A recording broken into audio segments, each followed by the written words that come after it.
Good morning, everybody. I would like to welcome you back to day 2 of Lighting the Fire. It is always an honor and a privilege to be here with the conference. And we had an amazing day yesterday. I would like to thank everybody for participating. And I'd also like to thank Nellie Cromarty for the beautiful opening prayer of the conference. And today we will be starting our day with a prayer again. And it is a special honor for me to welcome to do the opening prayer Lorne Keeper. He is an elder and an advisor to the Manitoba First Nations Education Resource Center, and he's former executive director. So many of you will know him.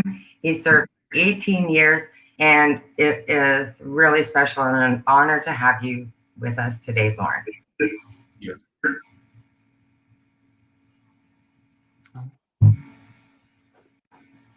Thank you, Tina. Yesterday's opening ceremony was great to watch, and I would like to thank all the First Nation leadership who attended yesterday's event. Elder Cromarty, Victor Tazazi for the opening song. Also, for all the staff who have worked on this new way of doing things, the online Lighting the Fire. I want to acknowledge the people who helped build the Manitoba First Nations Education Resource Center over the years. The people close to me who are now gone. Gwen Merrick, Shirley Malcolm Fontaine, Don Robertson, John Peter Day, Sharon Fiddler, Eugene Stevenson, and so many more. The years go by so fast, and we are now in a new era because of the pandemic. We have to change. But we are still working for our students and schools. This was what the Manitoba First Nations Education Resource Center has always been about and will always be, our students to succeed. At this time, I will say a prayer to welcome the day. Creator, thank you for the blessings of this day. Thank you for keeping us safe. Our hopes is that you continue to guide and strengthen the work we are doing as educators, as leaders, as family. Thoughts and prayers out to the families that are currently being evacuated from their communities because of fires. Here's Annie. Also, I would like this on a side note that I encourage all participants, if you haven't been vaccinated, it's so very important to get a vaccination. I hope you all have a wonderful day and enjoy this morning's plenary. Thank you.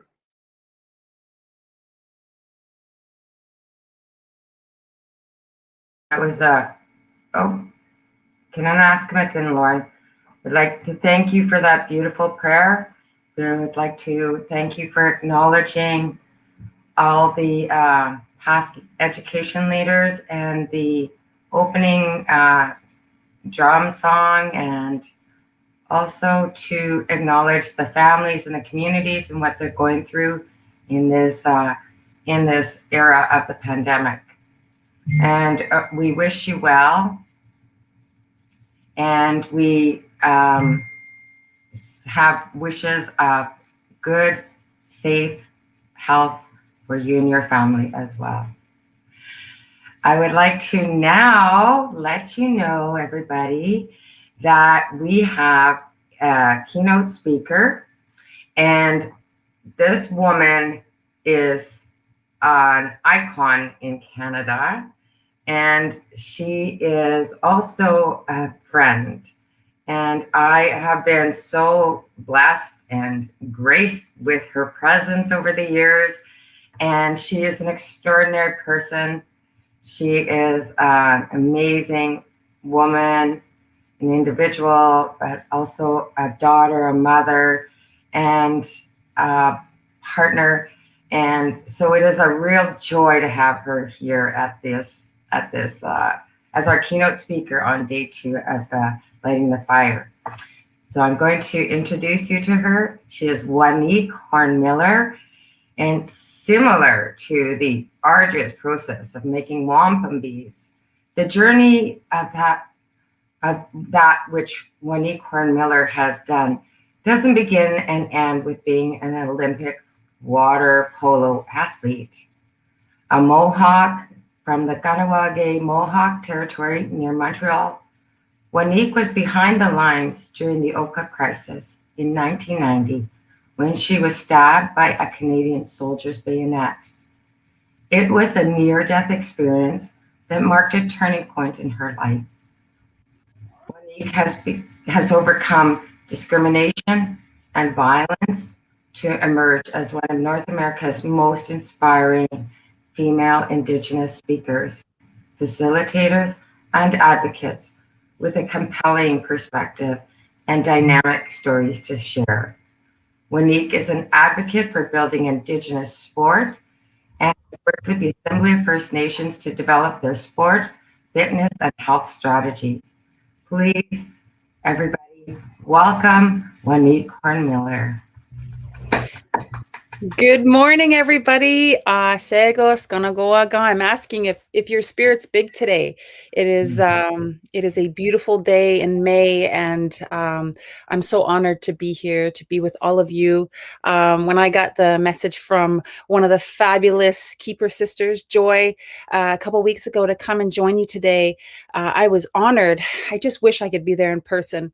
I do miss actually getting a chance to speak in person and get a chance to be with all of you. But you know what? This is the next best thing. It is a hard time. It is a hard time for everybody. I'm coming to you from the unceded territory of the Algonquin people, otherwise known as Ottawa.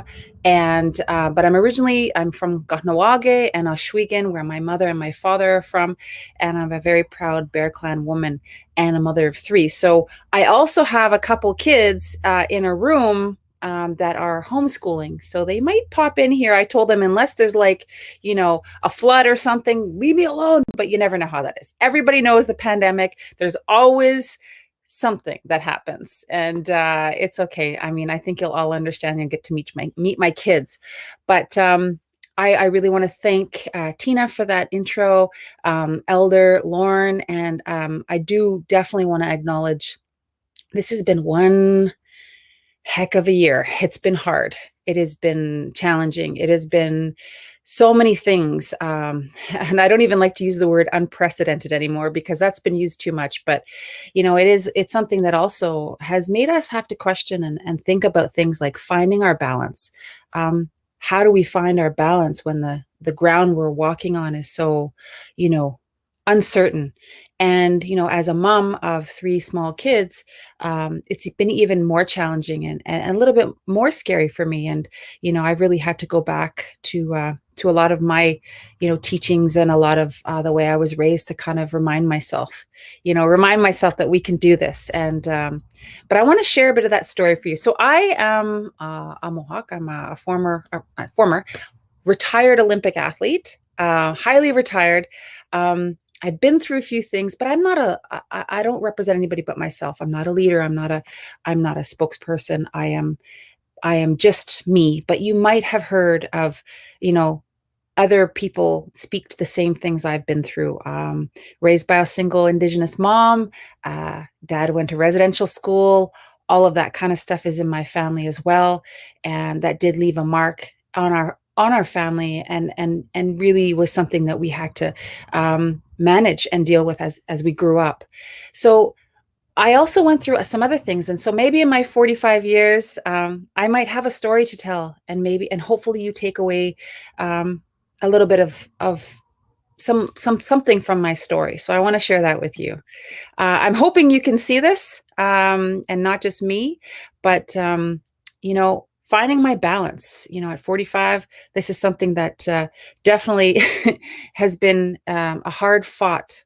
It's a hard fought fight to find that balance. And how do I turn trauma into strength? And this is something that I've learned.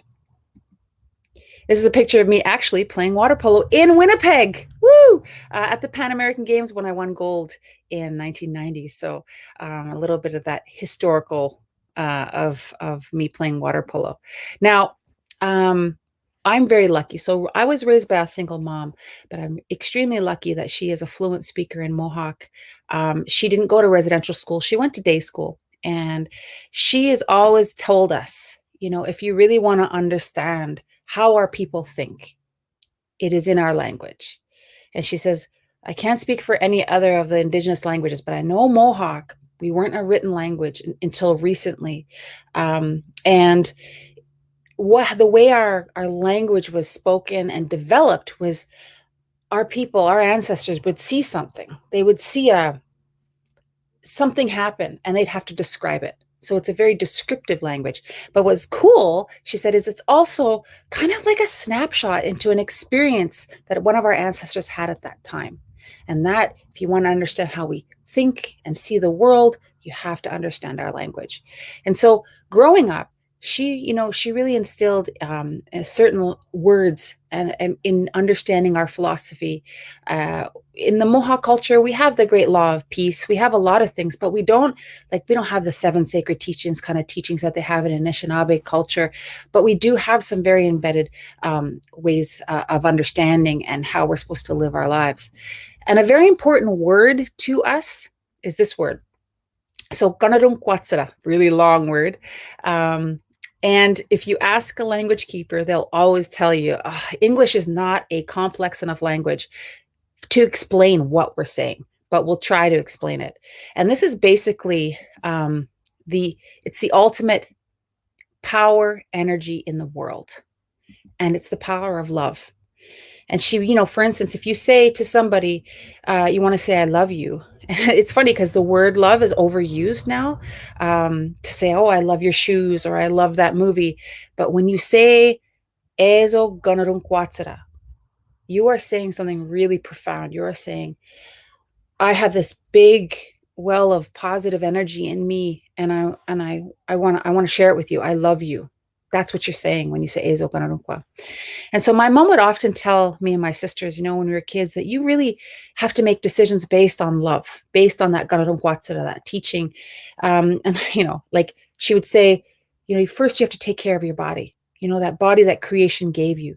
You have to feed it good food. You have to give it clean drinking water. You have to exercise it. You have to get good sleep, and I mean, I thought as a little kid that she was trying to convince me, to eat my vegetables and, go to bed on time and all that kind of stuff. But as I got older, I kind of understood what she was talking about because, she would say to us as we go, how you treat yourself is reflecting back how you want the world to treat you. You need to take care of yourself so that the world understands. You set that tone, really, really important. And for 4 daughters, that would prove to be something really important for us, 4 Indigenous daughters. How do we want the world to treat us? But when I got to be a teenager, I remember I kind of was like a punk. Well, you see, I just shaved my head recently to get rid of 2020. And also because I couldn't see my hairdresser. So it was really a problem. But when I was a teenager, I was kind of a punk, ripped fishnet stockings, Doc Martens, all the whole 9 yards. And I always liked to date the bad boy, the guy who had the biggest dark cloud over him. He was the guy that I wanted to date because I was going to fix him. I was going to give him all the love in the world and he was going to be fixed. Well, I soon realized that you don't get fixed. Nobody can fix anybody if they don't want to be. This is not something that I could do. And, soon those relationships would kind of spiral out of control. And I would soon be my head on my mom's lap and I'd be crying and all this kind of stuff. And, the next thing my mom would say to me, and it was a really profound, simple statement. She would say to me, are you showing love for yourself by letting him treat you that way? And it was like this, very simple statement, but it told me so many things, that I had control. I control how I let people treat me, and that, love shouldn't hurt. If I so-called love somebody, why did it hurt me so much? And love should not hurt. And, these things, and making decisions based on love, she would say they, as Indigenous people, we understand they spread to our partners and our families. These decisions, they base, to our clans and our nations. Like, it's really important. She says, but there is a space for anger. She said, because, when I would get sad about things, she would say, don't get sad, get mad. There's something fiery, like a hot chili pepper about anger. It gets you up, it gets you moving, gets you going, it'll give you that energy to do something. But she would say to us, you cannot stay in anger. You cannot stay there, because what happens with anger, acts like kind of like a cancer. It will soon take over all of your feelings, all of your thoughts. And we've all been in those moments where we've been in a fight or something with someone we care about, and that anger you feel just starts to take over and take away your happiness and take away your peacefulness. So she would always tell us, you always have to work your way back towards love, towards empathy, because for your own sake, that is the most healthy place to be. And so I told you, Tina said, I'm an Olympic athlete. Okay, here's a picture of me. It's part of my story, my Olympic dream. So this is me playing in the best game of my career. Okay, it took me 17 years to get to the Olympics, 17. And this is me playing against the Americans in Australia when I was co-captain of the women's water polo team. And I called the best game of my career because, well, it's the Olympics. I scored a hat trick against the Americans, which is always something we love to do, right? Like, we always rise to that. And it was a culmination of not just a lot of hard work physically, but a lot of hard work mentally, emotionally, and spiritually, not just by myself, but my mother as well, and those who came before me. And so this dream started many years before me. It started with a very important woman. This is my mom. Some of you know her. Some of you, maybe Lauren. I know Tina knows her. But back in, for those who don't know my mom, she was born in 1940. She was born in a time where, well, really, like, it didn't matter what race you were, actually. Any woman born at then, is like, your expectations of you were to maybe graduate high school, you got married, and you started a family, and you stayed home and you took care of your kids. And my mom said, that's a great life if that's what you want. She says, but that's not what I wanted. I didn't want to be told what to do, by anybody. She said, I wanted to go see the world. It was something that she wanted to go explore. But it was also a time that my mom, as an Indigenous person, being born in a time where you couldn't vote. If you served in the military, you became a non-native, you became disenfranchised. If you got a university professional degree, like an engineer, doctor, lawyer, you became non-Indigenous. Our children were being taken away and put into residential schools.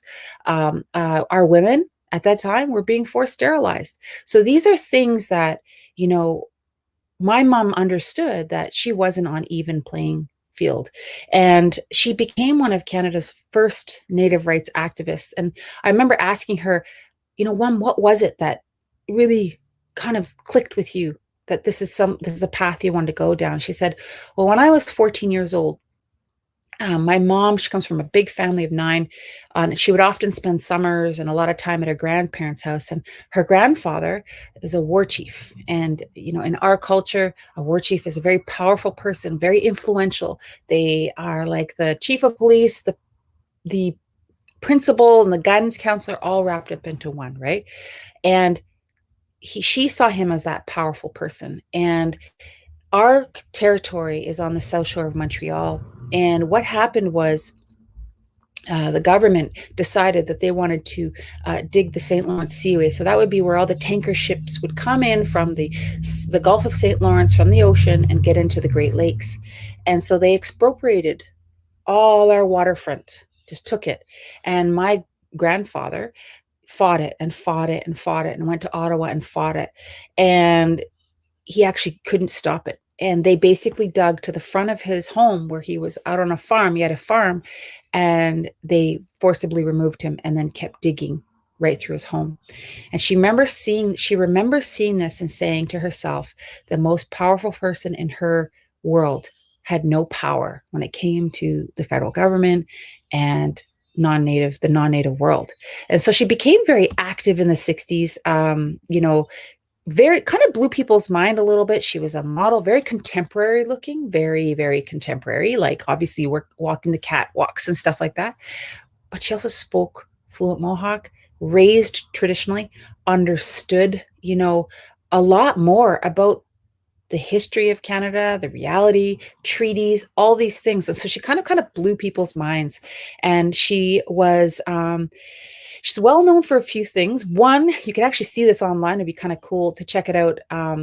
It's a National Film Board film. It's a film made called "You Are an Indian Land," and it actually covers when my mother and a bunch of other activists in Akwesasne, which is a community that sits half in Canada, half in the States, partly in Ontario, partly in Quebec.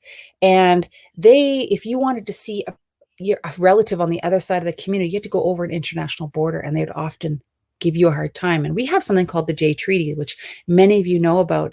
And that's supposed to respect the fact that our Indigenous territories predate that of the US-Canadian border. We have a right to travel that border freely.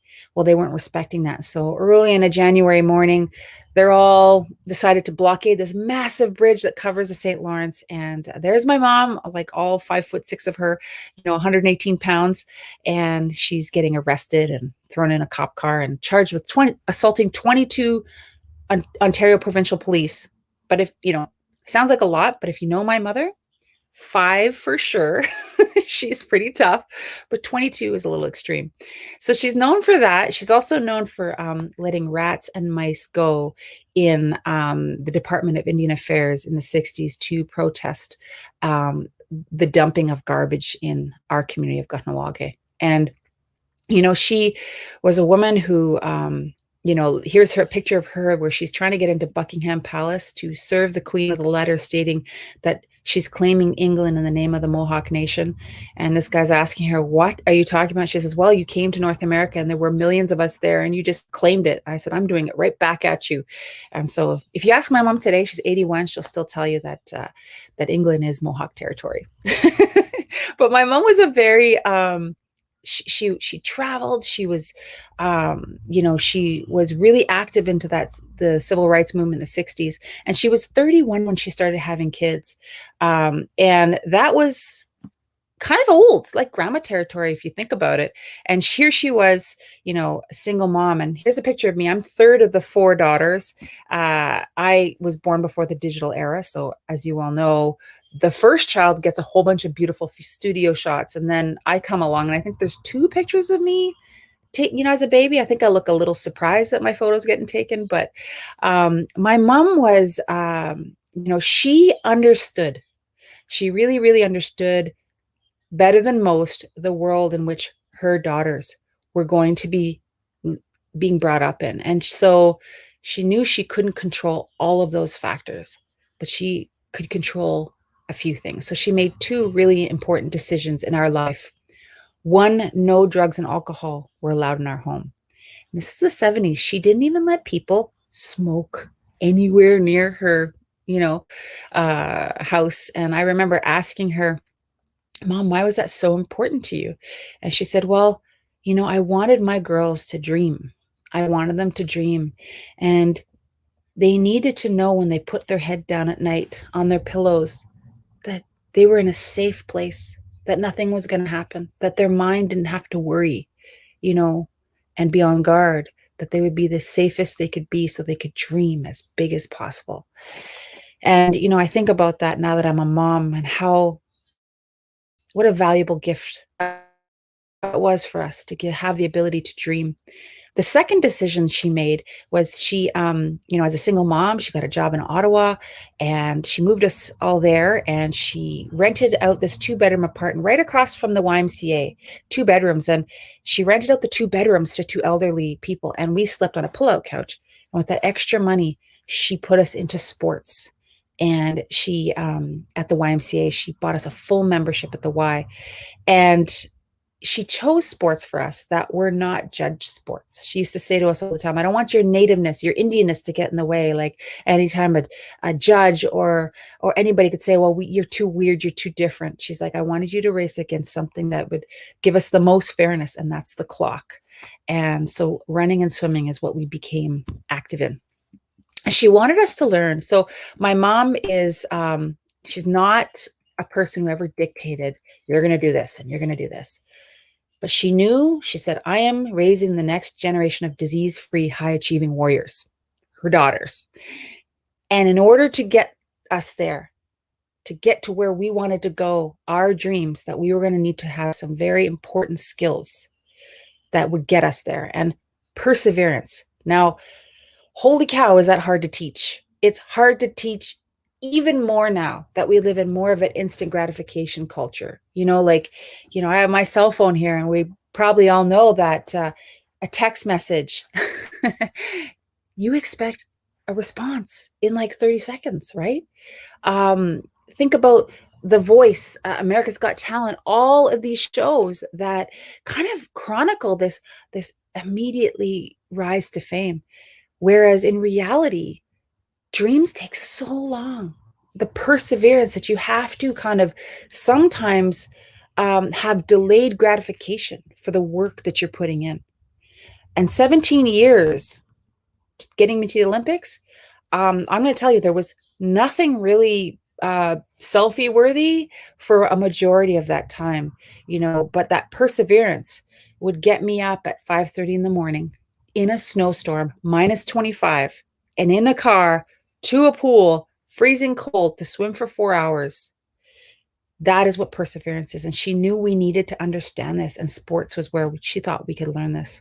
She wanted us to learn about respect. Like, respect for my mom was really important. But most of all, my mom was a very proud Mohawk woman. She is a very proud Mohawk woman. And if you know anything about Mohawk culture, we have a lot, we're matrilineal people. We have a lot of power in our nations. But she would say to us, if I ever hear you making fun of a people of another race and calling it pride, I'm going to kick your butt, because that's not pride, that's racism.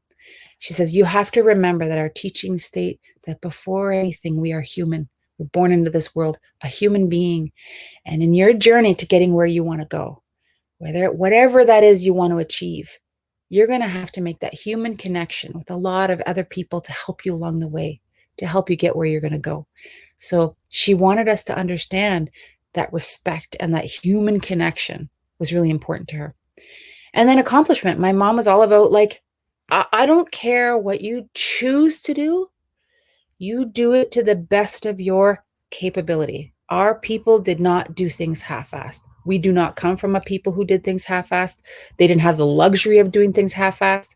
If our ancestors didn't feel like setting that trap perfectly the first time, their families would starve. They wouldn't catch anything. If they were too lazy to go and collect firewood, their families would freeze. I'm sure many of you have grandmas and cookums and mushums who are, like that. They, do it perfectly the first time, because that luxury of doing half-assed wasn't part of their reality. And, that was really important to say that I come from a people who did things excellently, and that I have that capacity within myself to do things to the best of my capabilities. And she was like, whatever the top of your mountain is, get there. And it doesn't matter where that is. Get there and see it and own it and accomplish it. My mom was really, really adamant about showing me what was possible. She was really passionate. And you got to remember, I was born before the Google era. So it wasn't like, you could just Google someone's name and you'd get all that information. You did not know it existed unless someone showed you. And so my mom was all about showing me and my sisters about Indigenous people achieving. And this in 1984 was a really big year because that year the Olympics was being held in Los Angeles, and a Mohawk from Kahnawake was competing in the final of the men's 1,000 meters kayaking, and he ended up winning the gold medal. And I remember when he stood up on the top of that podium and bent down to get his medal, and he lifted over his head an eagle feather. Wow, I cannot tell you. I still get a feeling in my stomach of just how amazing that was to see a Mohawk best in the world. It was like the glass ceiling that I had thought was there was gone, smashed. And knowing that someone from my community even was best in the world showed me that I could do that. And I remember saying to my mom, I want to go to the Olympics. I really want to go. And she looked at me, she says, okay, you can do it. And I'll help you. And that same year, a film about this man came out. His name is Billy Mills. Maybe some of you have seen this film if you're my age. It's called Running Brave. It's actually made by Disney. And it's about Billy Mills he's a Lakota from Pine Ridge, South Dakota, right in the middle of the Badlands of South Dakota. And he went on to get an NCAA scholarship for track. Really awesome track athlete. NCAA, but he had never won a major race in his life. And he went on to qualify for the 1964 Olympic team. He qualified for the final of the men's 10,000 meters, and he went on to win it. And I normally show the last lap of his race, but the audio is not working. We tried to work it out earlier, but I remember. So if you know anything about his race, so it's been his final lap of the men's 10,000 meter. That's 10 kilometers. Is voted one of the top 10 finishes in Olympic history. Now, why is that? Why is it voted that? Well, he gets to about the last 200 meters of the last lap. He's in third place. Nobody's around him. And he gets to the final straight away.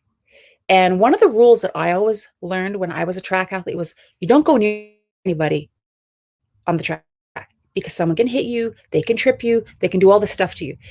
And you just try to stay away from people.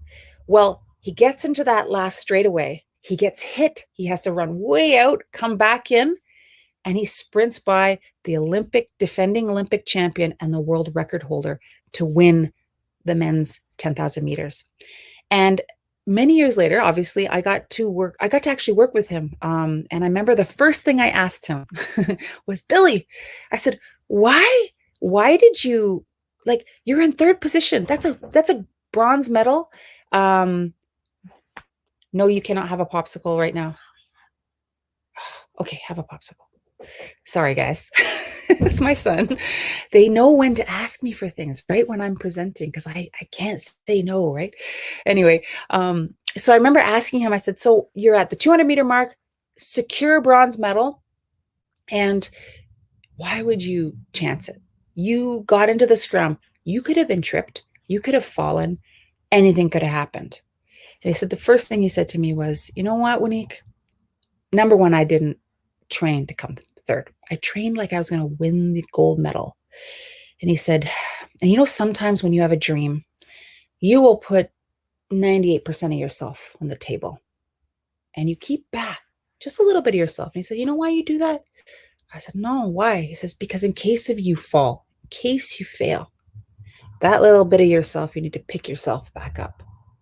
He said, but you know what the best thing about being Olympic champion or being a Native American is? And I go, what? He says, I come from a people. We come from a people that if we fall, they will pick us back up. They will dust us off and they'll keep pushing us forward. So he said, what did I have to be afraid of? He said, to give that extra 2%, to give everything I had. He said, it was a gamble. I could have tripped and fallen, or I could have been Olympic champion. And I chose to put that last 2% on to see what I could achieve. And that really, really stuck with me. The willing to give everything, to not be fearful of giving everything you have, and trusting that you have a people around you that are going to support you. and that means everything. That means everything on a journey to success, a journey to your dreams. You got to trust that support network, and you can't do it without that support network. You need it, and I needed it as well. Now, summer, you guys are all going to be hopefully watching the Olympics. Maybe you're some athlete buffs out there.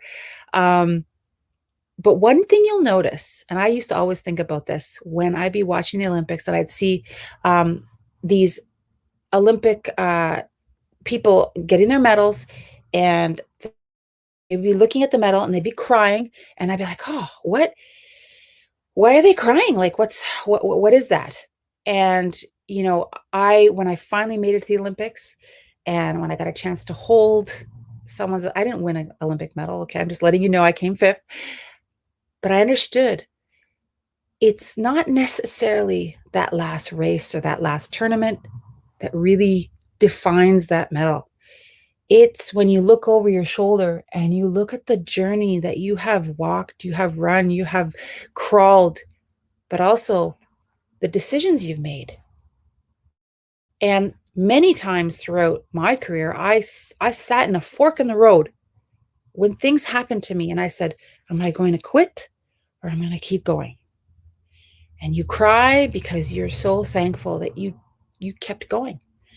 But those obstacles can be momentous, but they define your journey.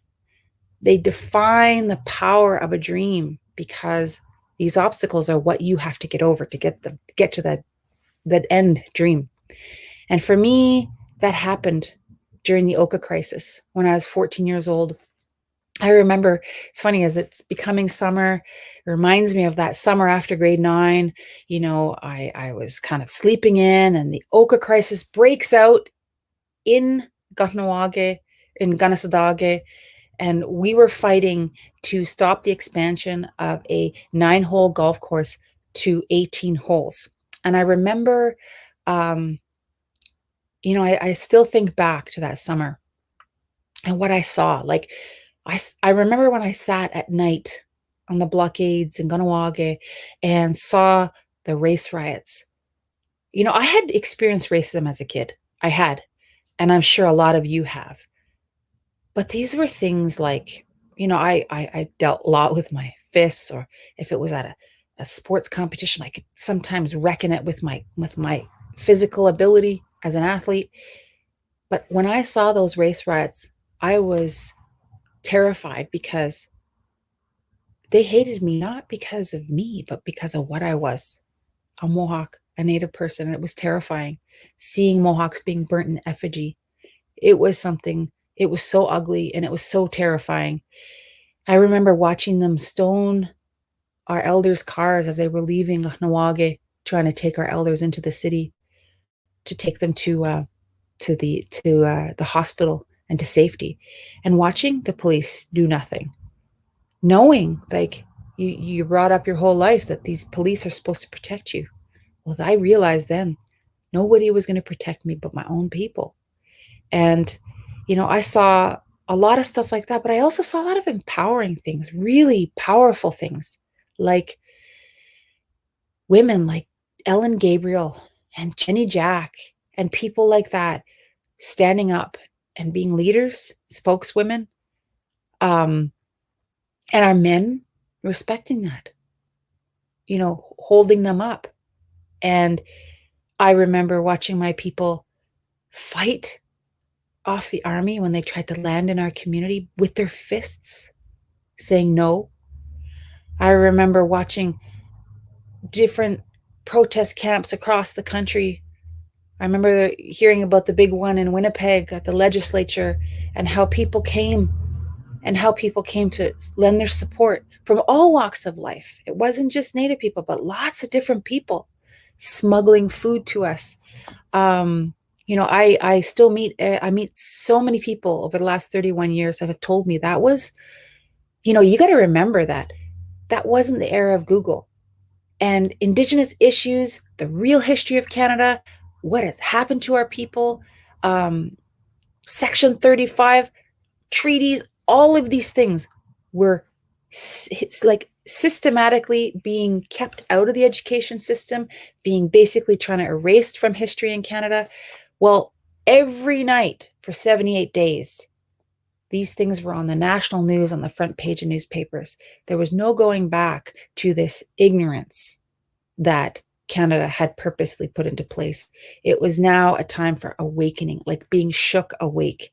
And a lot of people say, both Native and non-Native people, it was the moment that first they saw Indigenous, Mohawk people standing up, and it made them proud and it made them want to do similar things. And also non-Native people saying, what is this? And I want to learn more. And why do I not know about it? And, I think about that. And, that whole 78 days of the Oka crisis, and at the end of that day, on the very last day, on September 26th, we decided to come out to end our kind of siege in the area, in the treatment center, the area of the size of a football field. Made an agreement with the army to kind of walk out the front gates and to end the crisis. And at the very end of it, here's pictures of us leaving the treatment center, me and my little sister holding her hand. And at the very end of it, I got stabbed in the chest by a bayonet by a Canadian soldier. And only 22 hours later, when I finally got some medical treatment, the doctor told me, you're very lucky to be alive. Had it been a centimeter either way, it would have gone right into your heart. And, for the next 10 years, I remember what happened, though. For 6 days after this picture was taken, I locked myself in my room. I stayed there. I felt safe. I felt I was terrified to leave. I was suffering from very bad post-traumatic stress disorder. And my mother came in on the 6th day, and she sat down and she held my hand. She says, what do you want to do? And I said, I don't know. I don't want to leave here. I feel safe here. And she said, well, Monique, everybody would understand, but you have this dream of going to the Olympics. And if you stop now, you're handing your dream over to that soldier, and you will be his victim for the rest of your life. She says, but everybody will understand, and I'll support your decision. And she got up, she started to walk out of my room, and she had her hand on the doorknob, and then she turned around and she pointed at me. She says, but you remember, I did not raise you to be anybody's victim. And then she left. Probably not the best way to deal with someone with acute PTSD, but it's what I needed to hear. I just could not spend my life saying I could have. But this happened. So I got out of my room, I went back to water polo, walk onto a deck full of non-Native girls. And had I not had those teachings at a young age about our common humanity, I would have never been able to see past those race riots, all of that trauma I'd experienced that summer. And these girls helped me for the next 10 years as I journeyed to the Olympics, as I made the national team.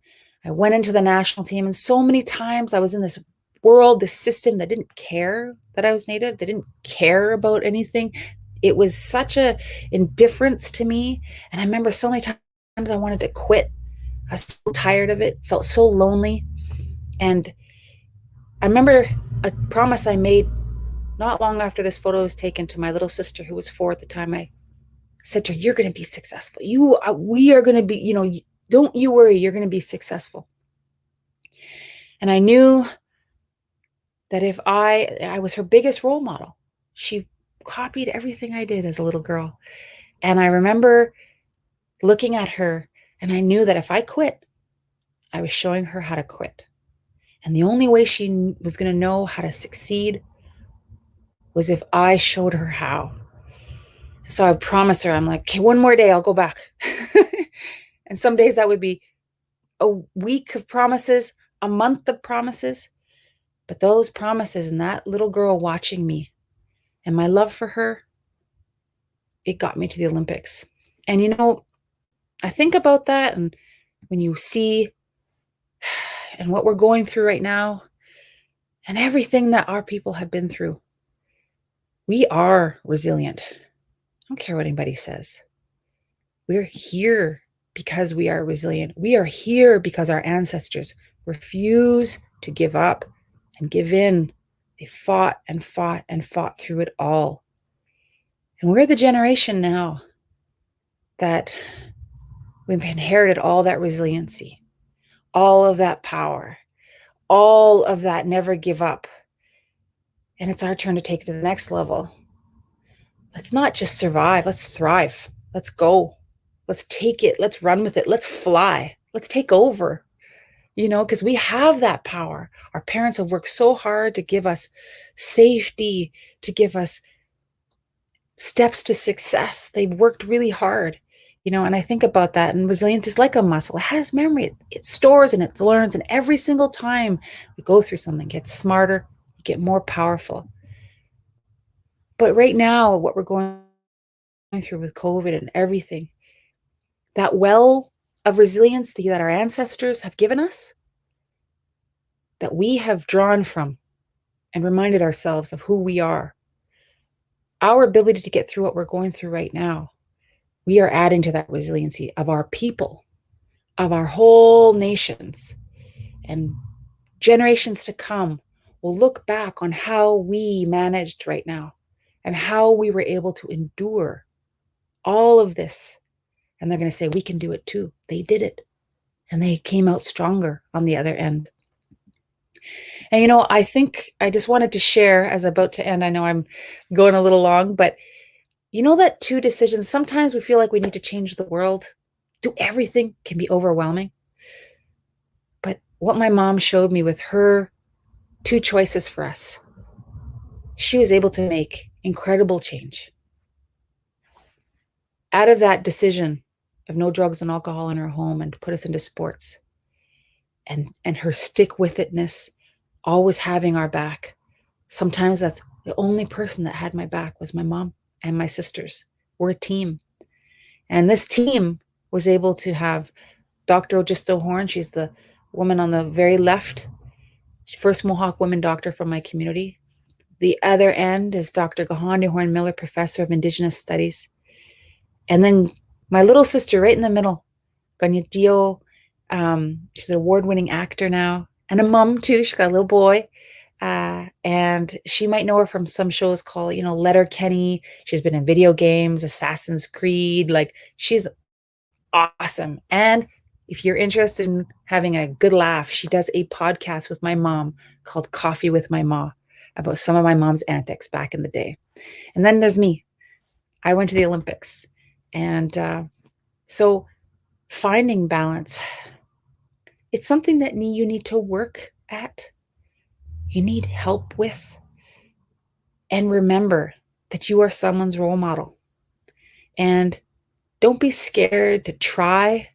Don't be scared to give everything of yourself, because this team approach that we have as a people, we're always working together to help pick ourselves up and to dust ourselves off. So we really need all of you to dream as big as possible and to come out of these gates roaring and taking over. So I want to thank you so much, and I will stop sharing. Is anybody there? There you are. Hey, Kachimi Gwetch.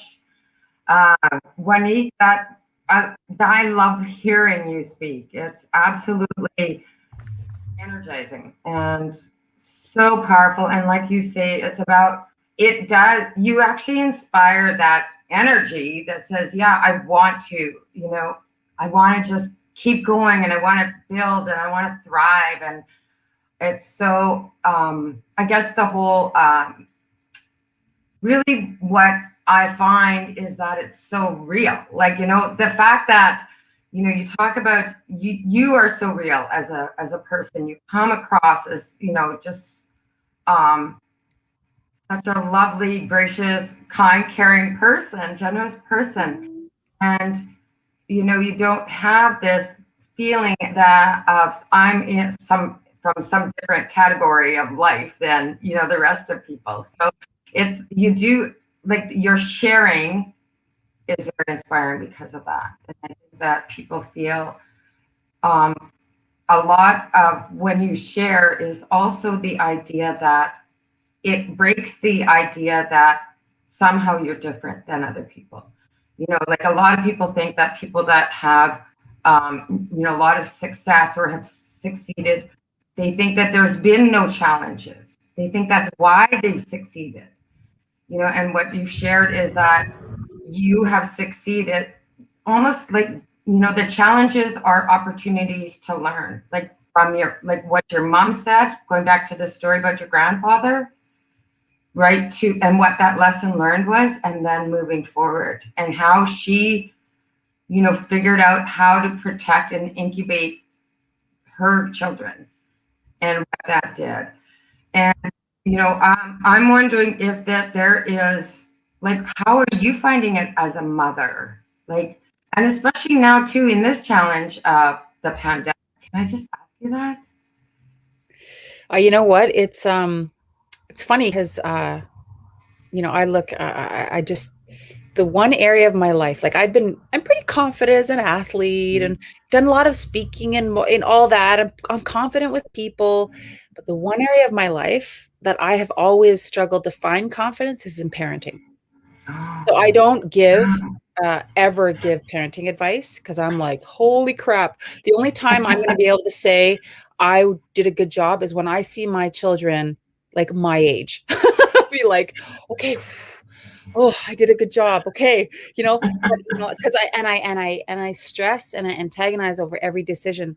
And mm, I really call upon the people around me. Well, what do you think? And mm, my mom and I just I especially with the time of COVID, like for instance, before COVID happened, like kids maybe got an hour of TV a night and only iPads when we were on the road somewhere, right? right, It was a special thing.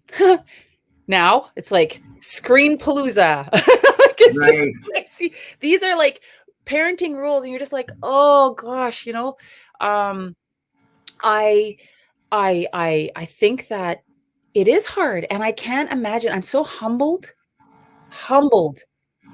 by what my mother achieved with us, what she was able to do, Mhm, because I'm in it right now, and I'm like, mhm, it's really, really hard. And I think it's a daily thing, right? I think a mhm, daily thing where I say to myself, "Whew, okay, my kids they're good people. They like each other, and hopefully they grow up to be kind."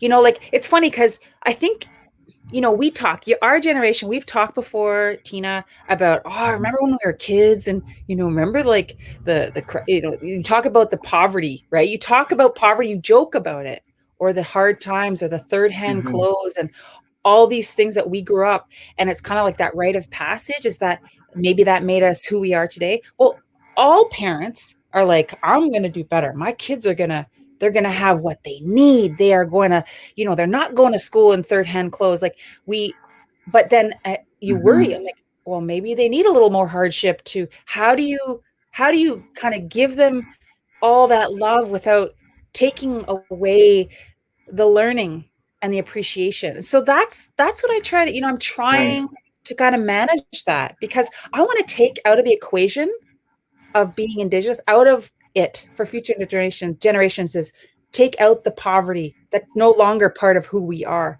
take out Right, the trauma that's no longer who we are, that we are healthy, and that we are amazing, right. and we are rich beyond, and not just monetarily. So it's a bit hard. I'm not going to say I'm perfect at it.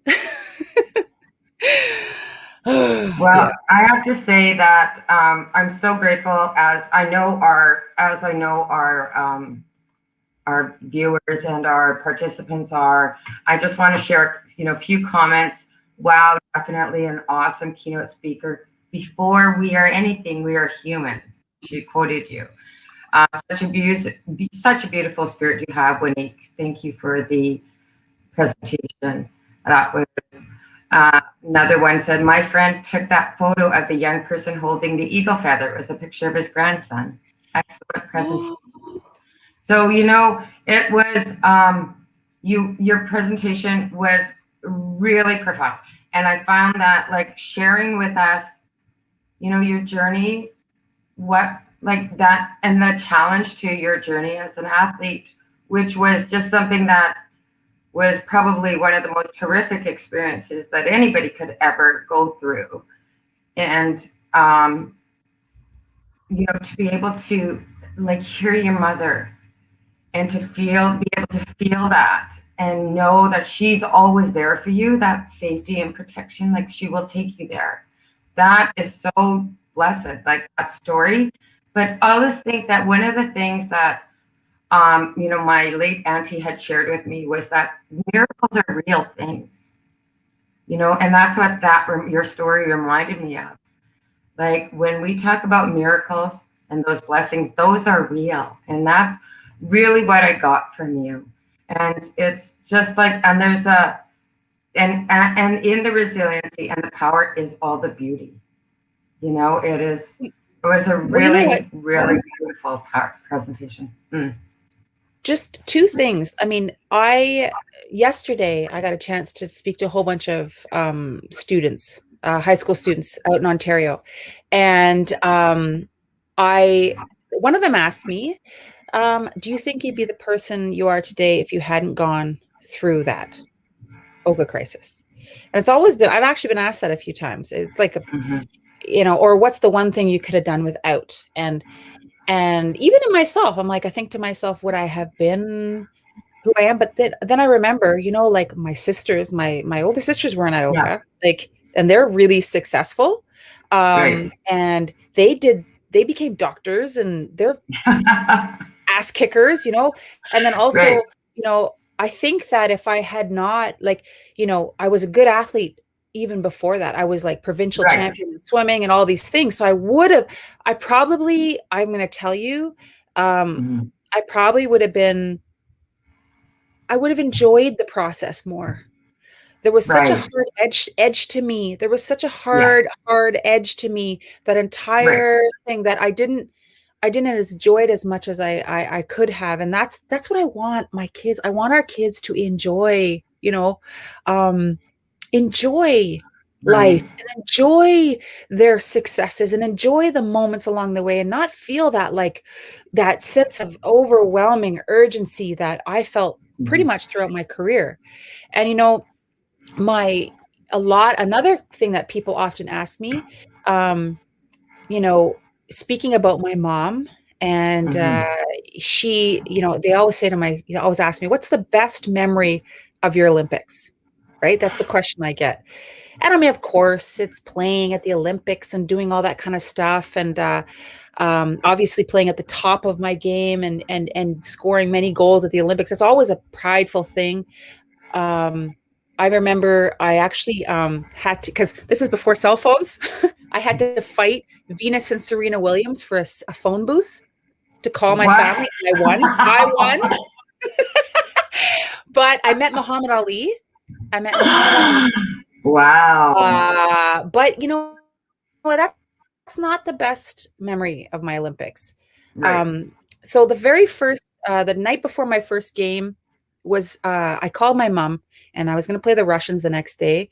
And I called her and I said, Mom, how's everything going? And she's like, oh, how are you going to see us? How are you going to see us when are you going to be able to know that we're there? And I'm like, yeah. And my little sister grabs the phone and she says, don't worry, we got this covered. And I'm like, okay. So I show up at the game the next day and I'm being marched out, and then, we had to get introduced to the crowd. And there's like thousands of people up in the stands, and I'm scanning the stands, and my eyes come to rest on a girl who had dyed her hair fire engine red, like literally sticking straight up, like a firework went off on her head. Right. And I'm like, oh my God, her face is painted. She's got this big sign saying, go, Winnie, go. And I'm like, people in Kahnawake still say they saw her more on television than me. Okay. Like the crazy fan. And so, and then there's my mom. My mom is just holding herself like this, and she's got beautiful green eyes, and she's just crying, just tears, like tears running down her face. And I thought to myself, oh my gosh, someone was mean to my mom. Like what? I'm looking around, ready to go. And I couldn't get up there. I couldn't talk to her. So I had to play, and we played our game and did all the media stuff. And then I finally get up there. And by then she's not crying anymore. And she's hugging me. Oh, Winnie, I'm so proud of you. I'm so happy. And then I say to her, I said, Mom, why were you crying? And she said, oh, It reminded me when you walked out for your first game, it finally dawned on me that you were at Oh, the Olympics. And when I remember when you were 7 and you looked me in the eye with the big eyes and said, I want to go to the Olympics. And I got down on my knee and I said to you, I said, I promise I will help you. You can do it. I will help you. And she says, over the last 17 years, there were so many times we didn't have food. We didn't have heat even. wow. There was times where I thought I wasn't going to be able to help you. And she said, when you walked in, I realized I was able to keep my promise and I was proud of myself as a mom. And she was crying. And I'm telling you, that's the best feeling in the world is that if we can, make our mothers cry once because they're so proud. She's cried so many times because she's been mad at me, but you can make them cry once because they're proud of themselves. That is my goal is that all of us, that we do better, that we, that all, and like, you never know if you're doing the right thing. It's Right. always a gamble, right? And that Right. fear, but Mm. yeah, it's really awesome. And I'm working really hard to try to make more opportunities for our young women and girls, and, stay tuned for some new stuff. Keep doing so, Wanique. It was Yay! such an honor to hear you speak today. And I just have to thank you once again on behalf of Lighting the Fire. Gichimiigwech, Kinanaskamatin. It was an incredible way to start our day. And thank you. Yeah, Nyawagoa. Take care, everybody. we're going to take a break now, everybody, and we will reconvene at 10:45, and we will have our panelists, and we will be talking about learning in a recovery mode. So stay tuned, and once again, thank you, miigwech, to our incredible speaker, Wanique Hornmiller.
Oh, hi, everybody. I'd like to just welcome you back, and I want to just let everybody know and remind them once again that the theme of this year's conference for Lighting the Fire is student well-being, balancing of the heart, mind, body, and spirit. And it is particularly appropriate and important that we discuss this at this particular time in life because we are in the midst of a worldwide pandemic. And so we have a special panel for you now, and it is called the COVID-19 Recovery Learning Panel Discussion. So what I'm going to do is introduce to you the panelists, and then one of our panelists who will be introducing you a bit more to the concept of the panel. So the panel for this discussion is comprised of Dr. Nora Murdoch. She is the Director of Instructional Services for the Manitoba First Nations school system. Howard Burston, Director of Operations for the Manitoba First Nations Education Resource Center. Lorna Prince, Director of Inclusive Education, Manitoba First Nations Education Resource Center. And Davin Dumas, Director of Languages and Culture, Manitoba First Nations Education Resource Center. Each of these directors will provide their perspective by answering the following a number of questions. And the discussion will elicit various thoughts and thought-provoking scenarios for administrators, teachers, support, staff, and parents to consider in the current time. The future of education for our children and grandchildren will look different, but can we make it a positive, fulfilling experience?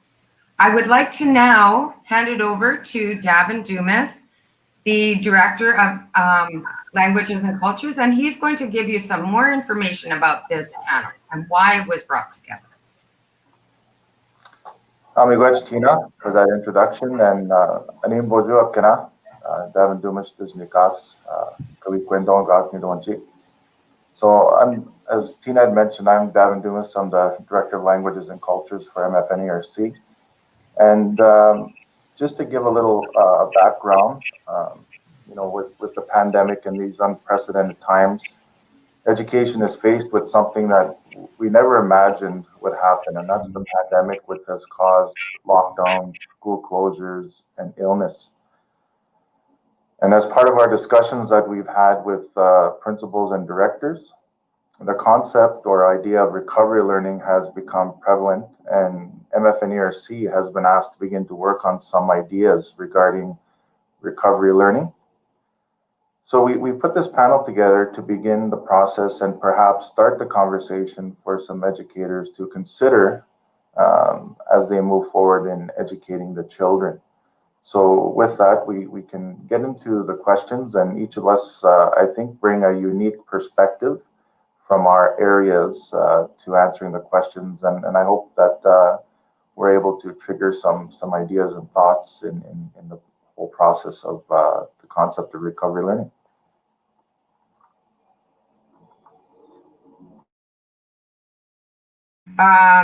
Hassani, I wanted to let our listeners know and that we are going to discuss 4 questions specifically. And we do have about an hour, just under an hour, and then we can go into a Q&A, which I think might be really important.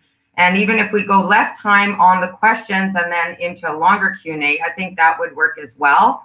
I think that this is, as you said, it is a very unique situation. It's unheralded, and it's precisely at this forum that we should be addressing this type of recovery learning. And so I think that what we're going to do, the format that we're going to use is I will put forward the question, and then we will go. That one question will be addressed by each of the panelists separately. And then we will go into the second question. So we have 4 questions altogether. The first question, which I will hand off to Dr. Nora Murdoch, and then each of the subsequent panelists. What do you believe we should do for recovery learning? Good morning, everyone. Thank you for being with us today and, talking about this trending term, recovery learning. What is it? And my response is to this question is quite simple. And maybe when we talk about recovery learning, maybe what we should do is something that we should have been doing all along, even in the non-COVID time or before recovery learning was a term. And that is when students enter that school to make the school a safe place.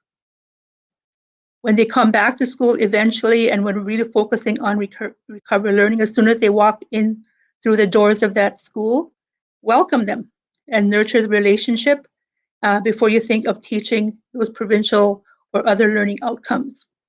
Because I think that if students feel good about being inside the school, feeling safe, and maybe they didn't have that safety all this time during the COVID. We need to make the school a safe place, provide space where they can be themselves, where they have the freedom to talk, because during the COVID crisis, they might have experienced more loss and isolation and loneliness, but that happens at the best of times. And I was just thinking about what I was, when Winnie Hornmiller was talking about how, that whole idea of resilience and how, our First Nation students normally have experienced this loss and isolation. So we need to take extra care to greet them by name every day, find out their interests, make and nurture and build those relationships. I know one of the things that I've always advocated in schools is as soon as they walk through that door, you could look at the expression of that child, expression on their face, and you could pretty well tell what kind of day they're going to have. So greet them as soon as they come in, gauge their expression, and if they're sad or if they're unhappy, greet them and allow them that space to talk. So this is number one in terms of recovery learning. Go into detail about what recovery learning means, but to me it means make the school a safe place. Focus on their social emotional well-being and what makes them happy and engaged. And I think what makes them happy and engaged is to take them out on the land, help them to experience nature, and teach them about their culture, history, and use the language. That's what's going to encourage them to be engaged, encourage them to talk and to engage. So that's my view on what we should do for recovery learning. Thank you. Dr. Nora Murdoch. And now I will hand off the same question. What do you believe we should do for recovery learning? Off to Howard Burston, Director of Operations. Hi, we're in a unique situation here in Manitoba. We have had a large majority of our schools closed for a good percentage of the year. So as we start moving forward, we're going to have to look at an idea of maybe stretching the outcomes over two or 3 years, not trying to cram full years worth of learning into 1 year. Really believe that we've had discussions with the leadership team and our staff here, and we've had good planning pieces to be done in terms of looking at things like considering the curriculum bands to stretch over those years. But one of the things that in every session that I've been in is we want to make sure that the upcoming year isn't punitive, that we include those pieces that really help the students engage in the learning and really are important, for their self-identity and building their self-esteem, and things like the land-based are going to be an important piece, but also looking at stretching out that academic learning over 2 or 3 years, I think is going to be an important piece for us. Some of those other elements in working with the centers is bring up new functionality built in, and be able to work together to develop some interesting classroom instructional materials in the coming years with the recent transformation that we've had, but also with some of the plans that we have for the coming years, which I'll talk about in a little bit. Thank you. Howard. And now we will hear from Lorna Prince, Director of Inclusive Education. What do you believe we should do for recovery learning?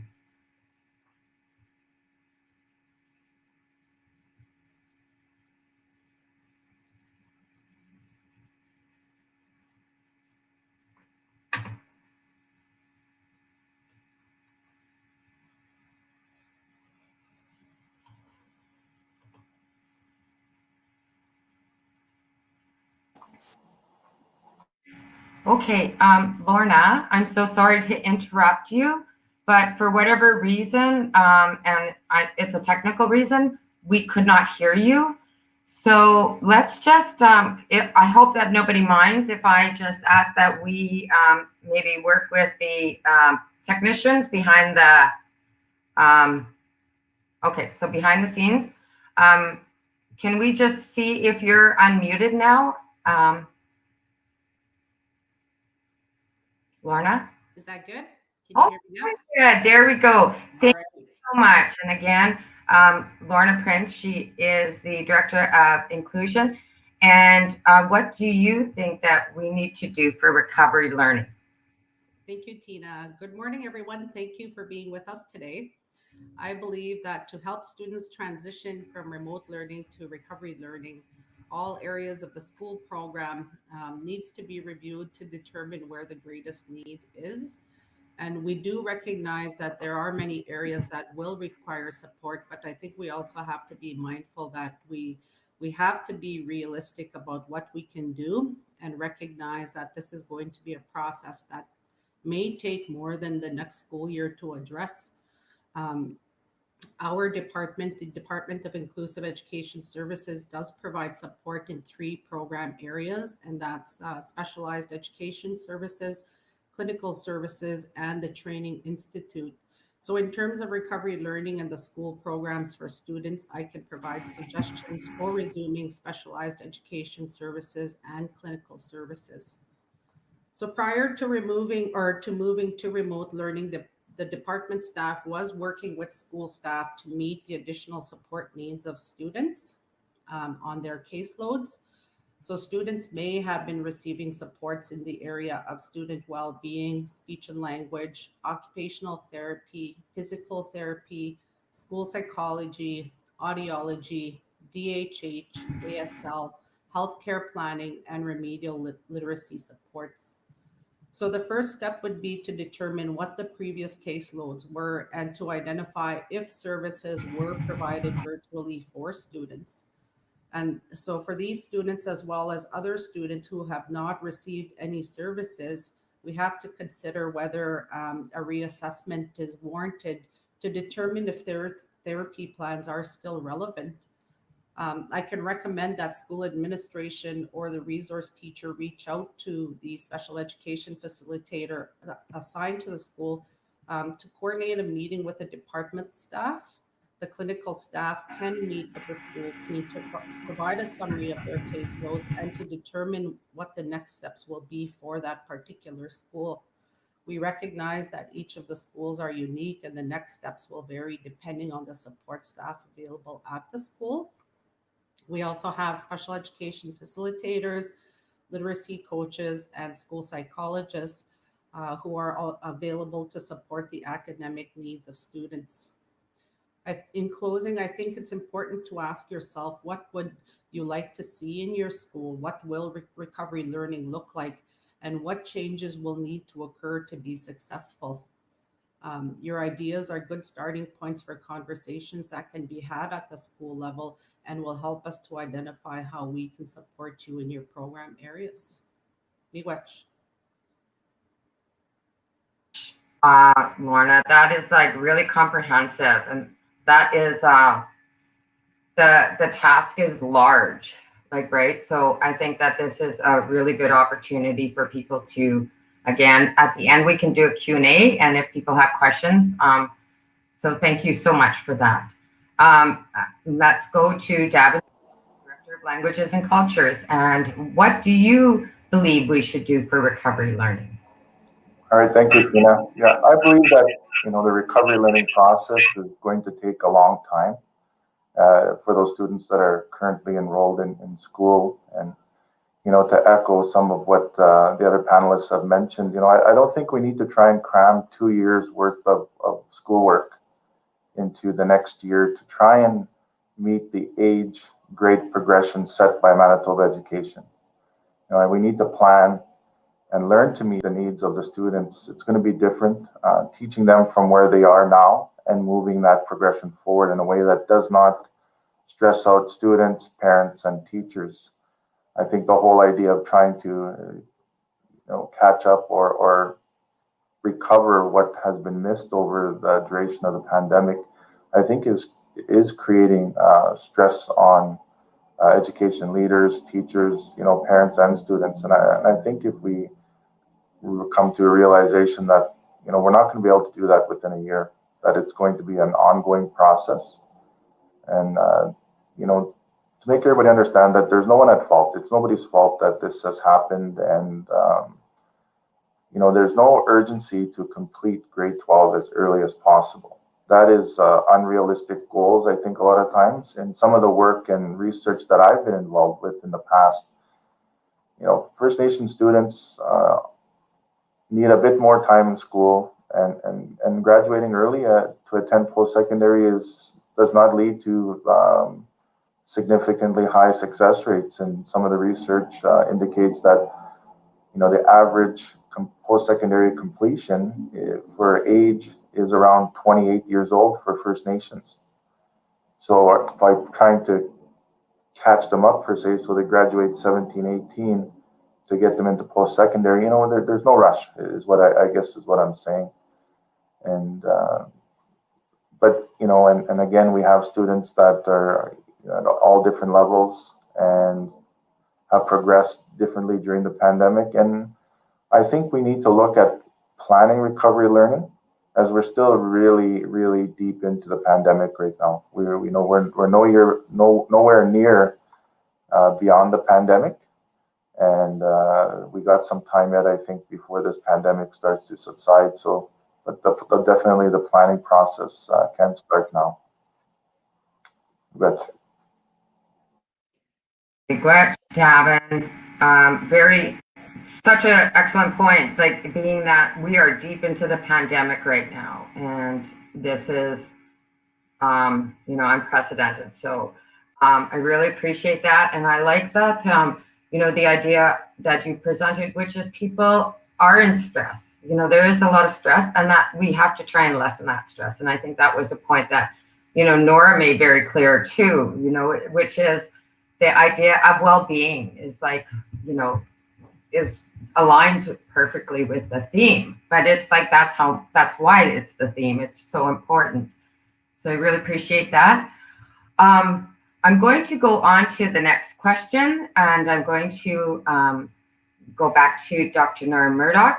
And if you excuse me for a moment, I'm going to sneeze. Oh, that was it. Okay.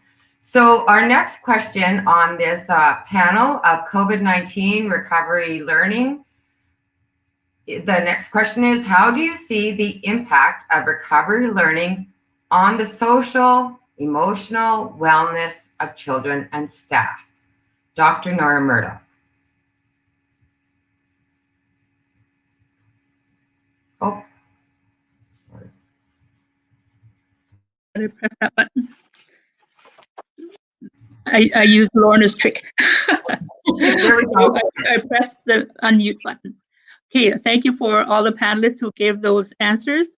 And again, we're talking about the social emotional wellness of children and staff, something that we work with the 11 schools of the Manitoba First Nation school system. And we do have a strategic plan, and our two top priorities are a culture responsive environment, and an environment that promotes health, safety, and well-being. So that's a very important, those two priorities that we will continue to concentrate on. That, during this pandemic, if we could do a word splash of all the things that that people have heard, both children and adults and us as teachers, like we've heard words like lockdowns and social distancing, isolation, restrictions, red zones, first wave, second wave, and almost daily we hear about the number of deaths and the number of cases, and all these things that we've heard that have been green into our heads for the past few months. And, again, with terms of how people are feeling, we know that, children and adults have feelings of, loneliness, maybe, isolation, sometimes being frustrated, angry, sad, shocked, traumatized, and of course, those feelings of loss and grief because we have lost people who are near and dear to us, many of us. So this is going to be very important to address the social emotional wellness of children and staff. And I'm hopeful and optimistic that there will not be too much of an impact. And I know that Lauren was speaking earlier today or said the prayer, and he always said, I'm an eternal optimist. So I want to look at what's coming in terms of getting the students back in school and getting them caught up, is to look at it a positive way and being optimistic. And the reason why I say that, these children have spent a lot of time at home, and it is said that the parents are the child's first teacher, and I believe that. And I'm hoping and I'm optimistic that many parents have kept a close tab and have continued to keep an eye on the social emotional wellness of their children. I know I have a 20-year-old daughter, but she's way out in BC and hasn't been able to come home. But daily or every couple of days, I ask her, "How are you feeling?" And or randomly text her and say, "How are you today?" And I'm hoping that parents, and many of us I know have done that, to randomly check on children and how are they feeling today, and or if they experience something, how has that affected them. And one of the other things that I want to look at positively too is that the time away from school. They've had these homework packages, essential learning packages, and we know that they haven't been 100% engaged in all those things. But I'm hoping that they've taken the opportunity to spend more time as a family and do activities with their children. And for us as adults, like having more time to talk with our children. And I really like what Juanique Horn-Miller said this morning about resiliency, that it's a muscle, that children and us as adults are amazingly resilient people, and that we are amazingly capable of adapting to change. And I'm hopeful that, that even though it's been difficult, that we've been able to be resilient because we have experienced, the loss, even apart from the time of this pandemic. And we are amazingly resilient and adaptable people and have been able to overcome a lot. While there's no question that these times have been challenging and difficult for many, I would think especially for the youth and for the older kids, that they who thrive on interaction and support from their peers. So my view is that when they do return to class and we start, going back to a degree of normalcy, that we take particular care in what we do and what we say. As our other panelists have said, don't overwhelm, don't rush, don't say that, that this has to be done by next Tuesday, but just be patient and be flexible. Take the time to speak with the child, check the expression on their face when they come in every day, and we do not add to any of their worries or anxieties. We have to take special care of those who require that extra support and find places for them to talk and to take their time getting adjusted to being back in school, getting adjusted, being back into a routine. And I think, being patient and flexible will be our best approaches to making sure that we provide that safe space for children. So, and I always come back to that, providing a safe place for children. Some of you may have read that recent report that I was involved with, Our Children, Our Future, Health and Well-Being of First Nations Children in Manitoba. And that our children, the report indicated that our children have inequities in nearly every area. And we have been disadvantaged in a lot of ways by what has happened in the past and colonization on all those things. And I think we are used to that, used to, working with our children, making sure that they're safe and, finding that balance, again, is what when he talked about this morning, making sure that we have that balance and making sure that we have the support and provide support for those who need it the most. So that's all I'm going to say for now. Thank you.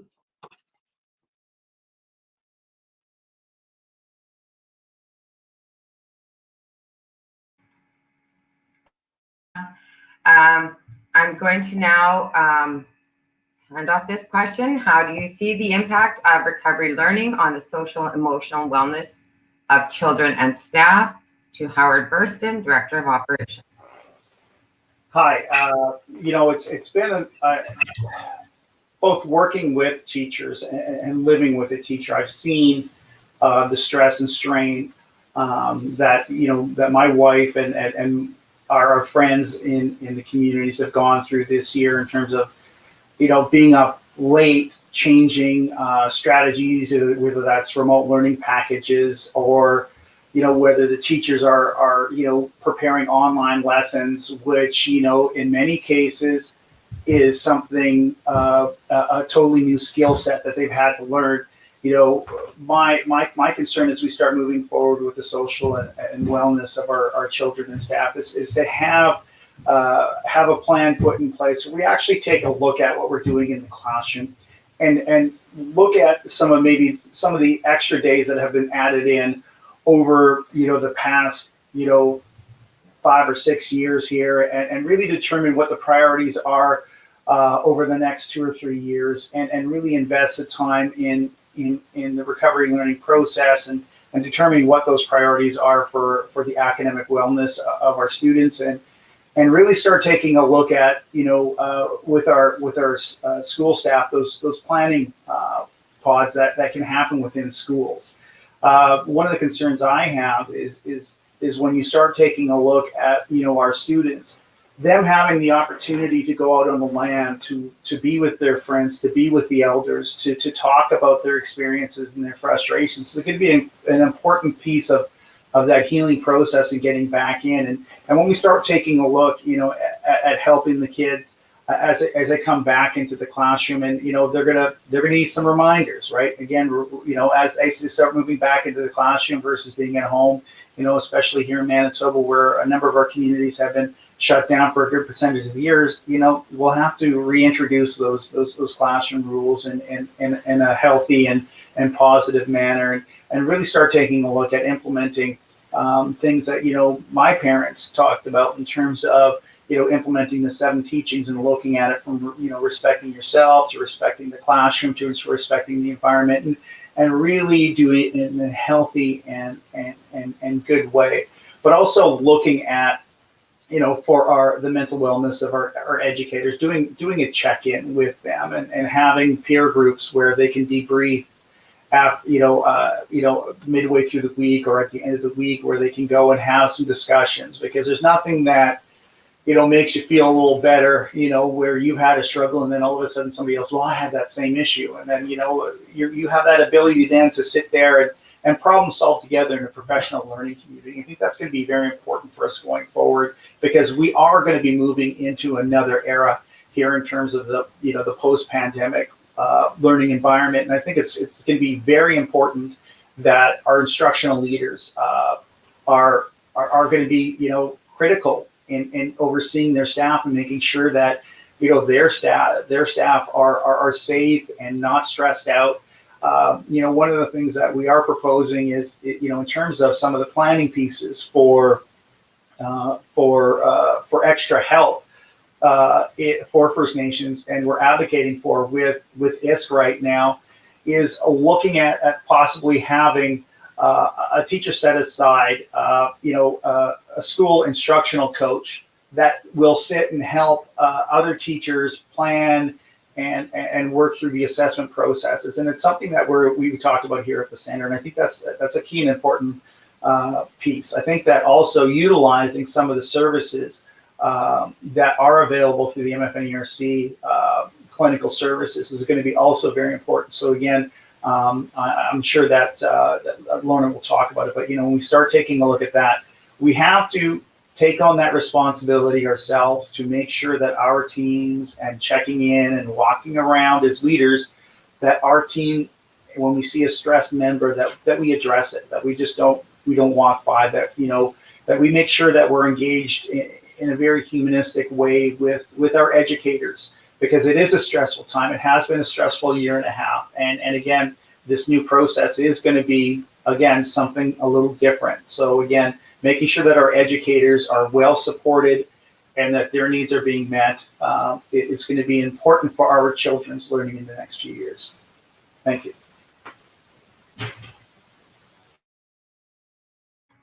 Thank you, Howard. As you were talking, you had been really clear about then this era, and that this is sort of a next stage coming up. And I thought that was really clear, and planning for the next 2 to 3 years. And you did mention clinical services, and so let's hand it off now to Lorna Prince, Director of Inclusive Education. And how do you see the impact of recovery learning on the social emotional wellness of children and staff? I think we can all anticipate that the stress and anxiety levels of staff and students is going to increase due to having been away from the school environment for an extended period of time. Staff and students may also experience many other emotions such as fear, loss, grief. These additional stressors will likely be present in those communities that have lost community members due to COVID. Learning may also be impacted, as we know that stress can lead to difficulty concentrating and making decisions. And we may also see challenging behaviors from students that may not have been present before. In terms of student attendance, that will likely be affected, as well as restrictions are having an impact on our perception of what a safe environment is. And we relate that safe environment to our homes currently. So I'll speak a little bit about what how our department can help in these areas as well. So our department has primary mental health care providers, which include student support facilitators and the school psychologists. We also have generalists, which include the occupational therapist and the special education facilitator. We can offer a process where our team engages with the school staff and community staff to create a plan to meet the needs of the school. Our services can involve working with staff, individual students, small groups of students, and school-wide information sessions or initiatives. What can we do now to proactively address this area prior to the beginning of the school year? I can suggest that the current staff establish a team to identify priority areas such as support related to loss, grief, anxiety, behavior, suicide, or any other area affecting the mental well-being of students and staff. Have teachers identify what they would like to learn or what type of PD they would find useful, and identify who requires that support. Is it for staff, students, and or parents? The goal is to begin those conversations about a plan or strategy that will address the crisis when it happens. We also want to identify what resources are available in the community and services that we can access from outside of the community. The student support facilitators can provide mental health awareness, mental health literacy, and general workshops for school staff. We can support the planning process and identify specific supports utilizing the RTI approach with your school. We also have resources available from school clinicians for a variety of areas related to student well-being. And if you are looking for support in this area, contact your special education facilitator, and they will direct you to the appropriate staff, or can help to coordinate a meeting with your school team and our staff to plan for this. We have identified this area as a priority, and we are ready to provide support, including looking at programs for use as school-wide initiatives. I think in closing, the most important point to make is to remember to take care of yourselves and to take care of one another. We are all living through a very difficult time, and supporting one another is a small gesture that can make a big difference. Miigwech. Miigwech, Lorna. I would like to now ask Davin Dumas, Director of Languages and Cultures, to address the question: how do you see the impact of recovery learning on the social emotional wellness of children and staff? Thank you, Tina. Yeah, this is going to have a great impact on our children's self-confidence, self-esteem, and on staff's ability and perception to meet, possibly unrealistic goals if they're not developed accordingly. I think we can mitigate the degree of this impact by not rushing education, by focusing on positives. I think when we get into referring to the current state of education in a deficit manner, that there's gaps in learning, gaps in this and that it sets a negative connotation. And when things start to come back to some normalcy post-pandemic, as Howard had mentioned, we're going to see the children are not going to come back to us in the same way that they were before the pandemic. Nora had talked about it, as well as Juanique this morning, about how our children adapt to the different environments that they're subjected to. So our children were in one place and were thrown into a pandemic state and had to adjust to that environment. Now they're going to be brought back into a different environment where that's not going to be the same for a while, and that's going to be a long while. And that's where we're going to have to, unteach some things that we've taught for many years, like sharing. Share your stuff. Now they're going to come back into a school where we've always told them share.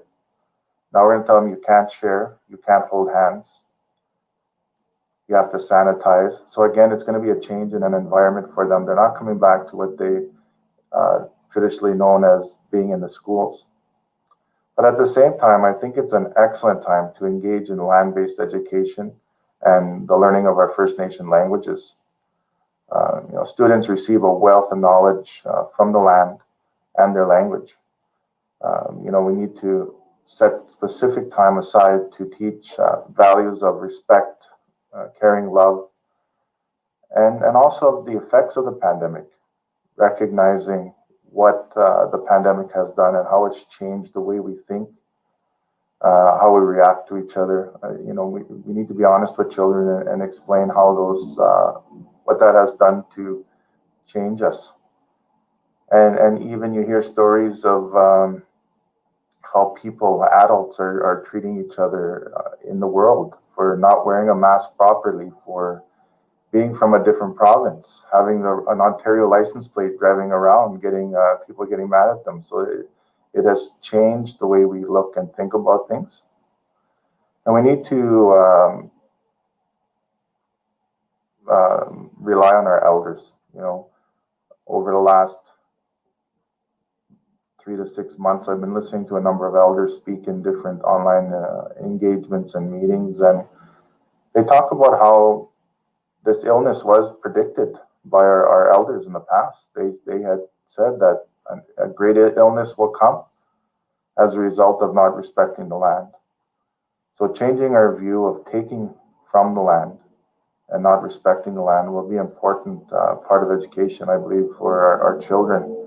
And, as mentioned before, our children are resilient and are much stronger than we think they are. In my experience with children over the years and the things that they've had to face, they've always come out stronger. And I think a lot of times they're stronger than we are as adults in overcoming and moving beyond devastating things. And I think that's will hold true with this pandemic.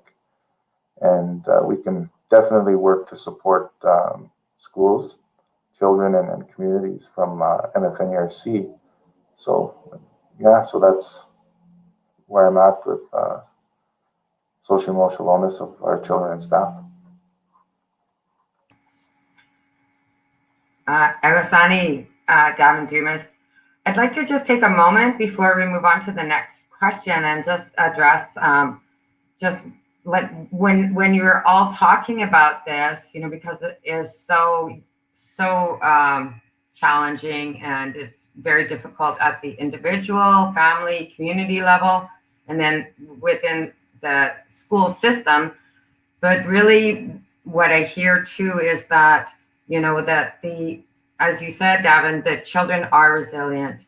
And our elders have talked about, I recall my grandmother's brother telling me when I was a young woman about the pandemic in 1918, and how they had lost a couple of brothers to that. They lost 2 brothers. And so when this pandemic came, I thought, well, this is kind of a natural rhythm of the earth too. And so, I found like there is a certain comfort in our elders and what they say and what they share. And as you're all talking, I'm thinking about how for so many of our communities, well, I think all of them, like where the school is like an extension of the community and is like a consistent safe space. And so, it really is, I think, as you're saying, it is going to be a really important space for the community. And in that, as you keep saying, Nora, too, is like, that we really need to acknowledge the expression on a child's face, and we need to focus on that well-being. And I'm really hearing that. And that's a very positive strategies that you're putting forward. I'm not part of this arena, but I think that these messages are very clear. And so thank you for that. I would like to now go on to our next question for the COVID-19 Recovery Learning Panel. And the third question is, how do we monitor and report student progress in a pandemic? And I'm going to go to Dr. Nora Murdoch, Director of Instructional Services with Manitoba First Nation School System. Make sure I'm unmuted. Okay. Again, to me, there's a very simple answer to this question. And master teachers and good teachers inherently know how to monitor and report student progress in a pandemic and in normal times. And that is to know exactly where the child is at in terms of their academics, in terms of their language skills or their math skills, and work from there. And teachers all know that there are assessments that we can do, but again, not to overwhelm the child with the first month back in school, to assess and do a whole batch of tests and quizzes and all those kind of things. But spend that time working, talking to the child, and again focusing on their social emotional well-being, and not to be too concerned with where they're at in the curriculum, because we know that there's going to be learning loss, and we know that, but the students are not necessarily going to say, oh dang, I missed that outcome in grade 2 curriculum. They're not going to know exactly what they have missed and what they have learned, and we don't need to remind them, again, not to say that not to give them any indication that this is your fault, that we need to work from where they're at. And we as educators know the gaps and the learning loss that has occurred, but that they don't have to know. So again, good teachers, master teachers know what to do when there is a gap in the student learning. They have to work from there and plan sequentially to make sure that that those skills are acquired sequentially, and just always monitoring that student progress, work from where they are, and build up their skills sequentially and build them up and focus on maybe the basic skills and relearning and get them used to a routine. So the simple answer to this question is, be flexible, be patient, don't overwhelm the child, but just keep a close eye on where they're at in all areas. Like use that holistic approach to to measure their progress, and again, not to overwhelm, but to work with them gently so that they can progress. Thank you.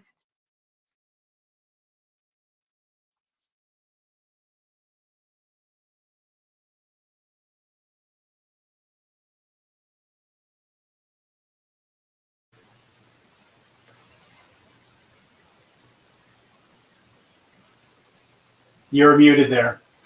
Okay. I'm so sorry. I would like to thank Dr. Nora for that. And I'm going to ask Howard Burston, who is the Director of Operations. How do we monitor and report student progress in a pandemic? Hi. over the last year, when we at the MFNURC started working with communities, doing things like the essential learning packages, there became difficulties because of closures, because teachers weren't able to get back into the communities and so on. So that, during that time, it was more difficult to gauge where students are at. But as we start moving forward, as we start looking at September, I wholeheartedly agree. We shouldn't be looking at this from a negative perspective, but just, again, a test that can determine the starting point, right? And that way, that's your essential benchmark. Now, as we start moving forward, one of my areas of oversight is our student information system. So we will be looking at and working with communities on what assessment, and that'll be determined by the people that are surrounding me, the directors, and they'll let us know what type of assessment we have to build in, or what type of recording tool we'll have to build into our data van instance to record any necessary documentation for students. And then maybe in January we reassess with the same simple test, just to check in. There's lots of ways that we could really work with students in a positive manner and in terms of assessing. But again, I'll go back to what Nora said. Any classroom teacher is their bread and butter is understanding where their students are at emotionally and academically, and most good teachers that I know have those insights. They can look at and work with the child over a period of time and have a very good sense of where they're at, and can start building and looking at that individualized instructional plan that may be necessary, not as a remediation, but more of a plan forward for that individual student or that individual classroom. So again, those planning pieces are going to be key moving forward, right? And documenting those planning pieces we can do within some of the systems that we have. So within my realm of being the operations and IT, we definitely can build those systems to capture that information, so that we're giving realistic feedback to our parents,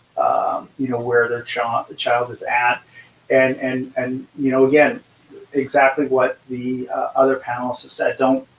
Don't set unrealistic goals, because we are going to have to modify how we're doing things and stretching it over time. So again, working with educators and such as Nora and Davin and Lorna to capture that data. They'll provide the folks that do the work in my area, the guidance for what they're going to need. So that will be my focus going forward, and my department's focus going forward, is working with those leaders and those educators to provide us that direction and what they want out of the IT and operations department. Thank you. Thank you, Howard.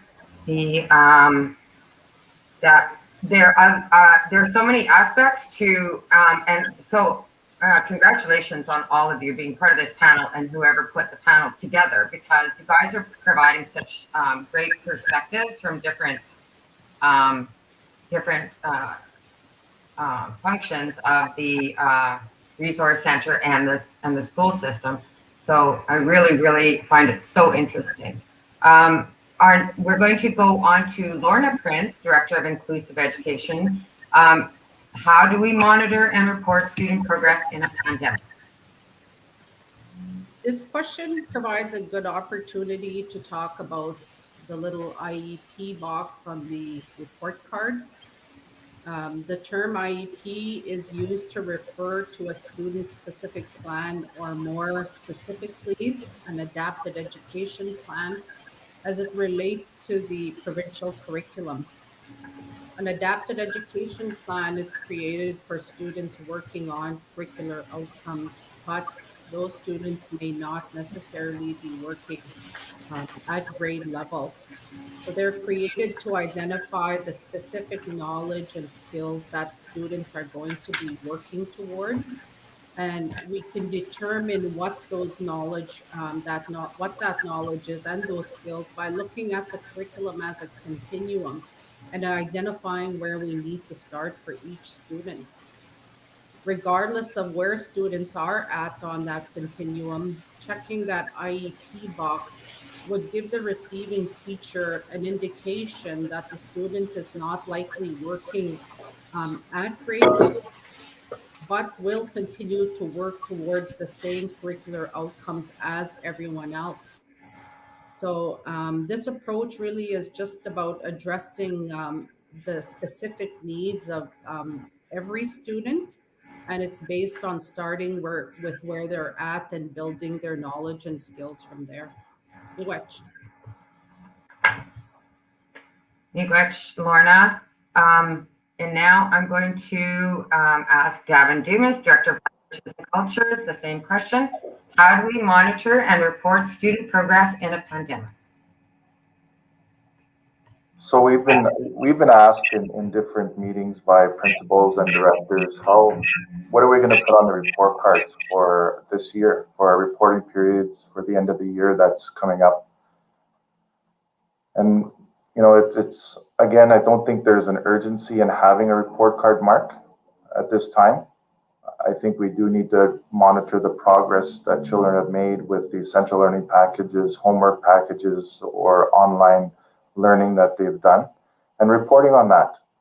And I know we've heard from a number of principals and directors that the return rate of those packages hasn't been the greatest.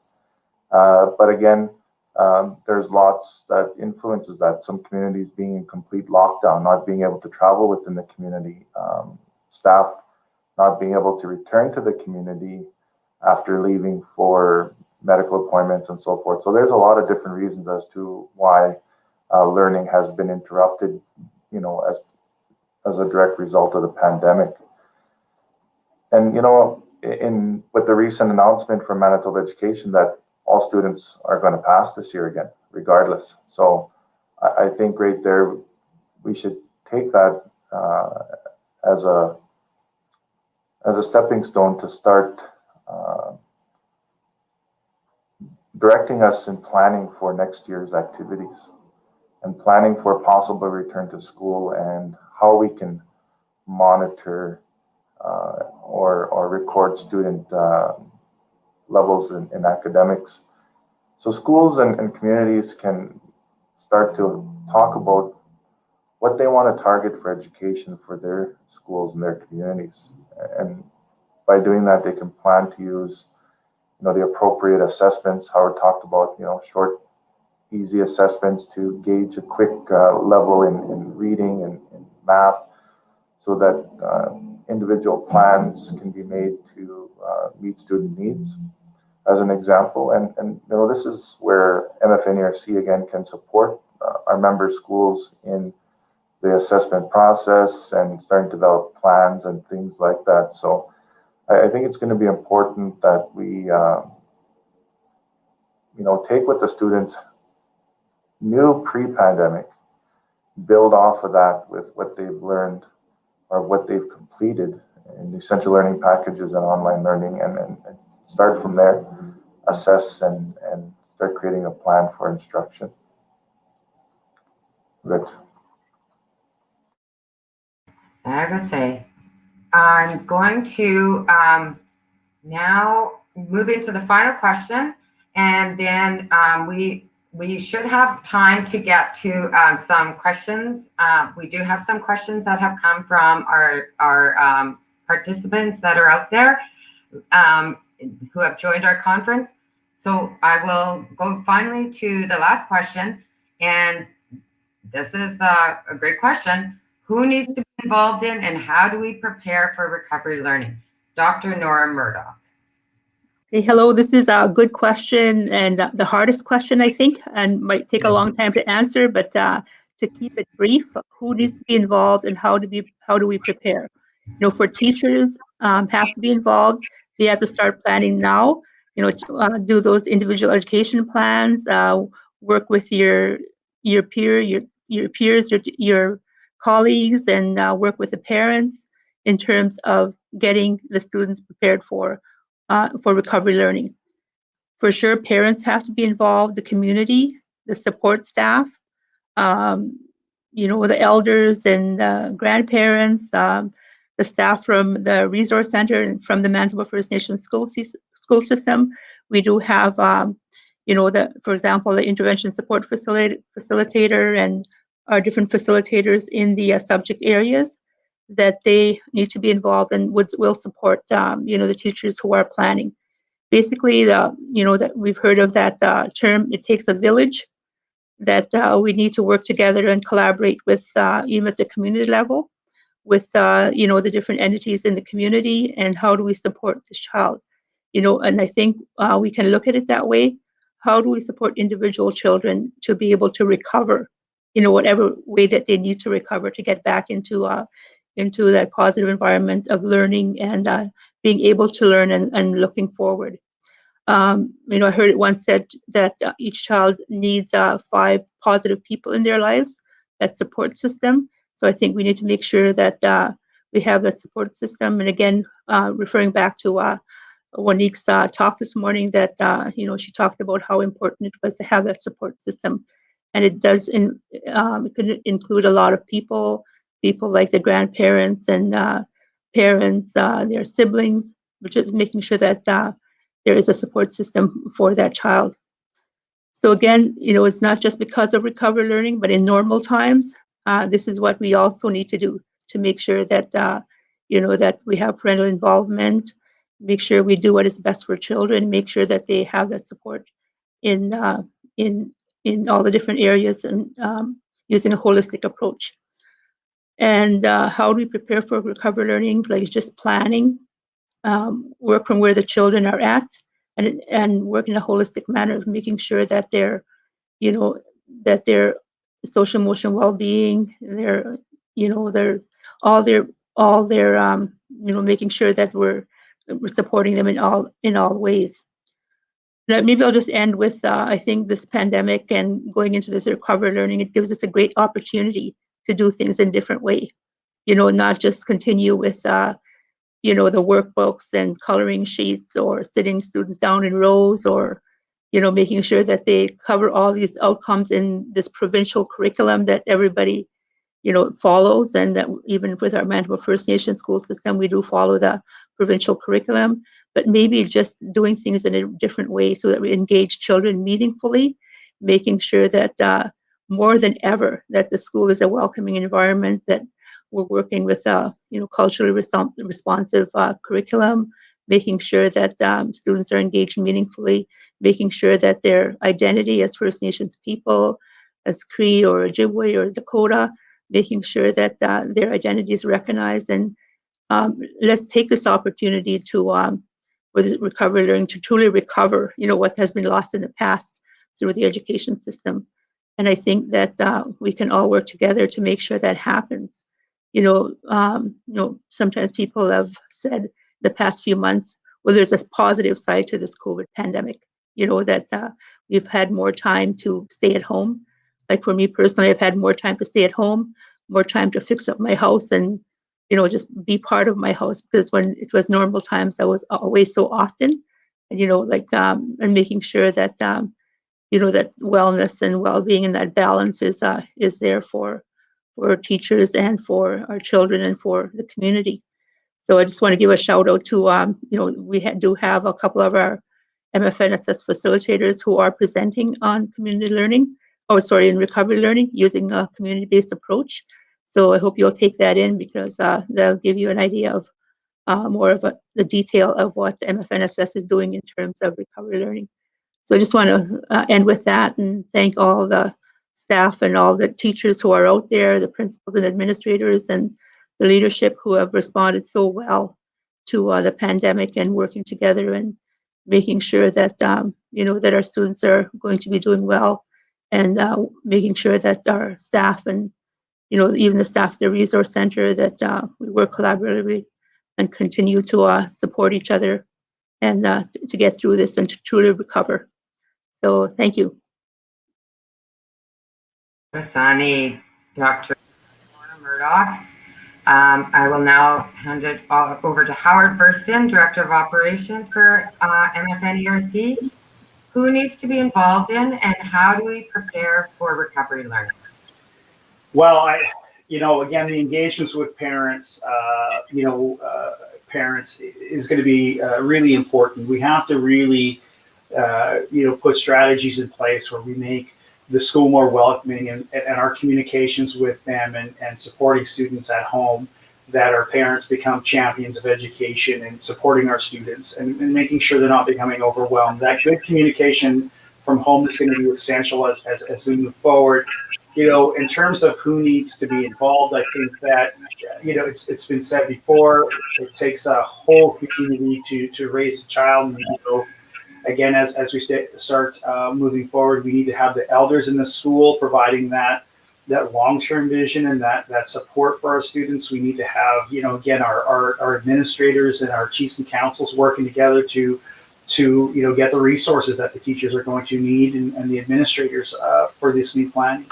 As far as the MFN ERC goes, we have come up with a strategy to provide direct support, both financial and planning support for the implementation of low Earth orbit satellite internet solutions. So as we start moving towards later part of this month, we are going to be sending out information to all communities, all of our member communities, that we will be providing that service to you, and that we'll be working with chiefs and councils to implement that strategy for connectivity. Because as we start moving forward, some of the key pieces for schools and for educators is going to be, and one of the things that we really identified during this pandemic is the very, very poor connectivity that a lot of our schools have in terms of being able to function as a modern school, and our students having access to those additional resources.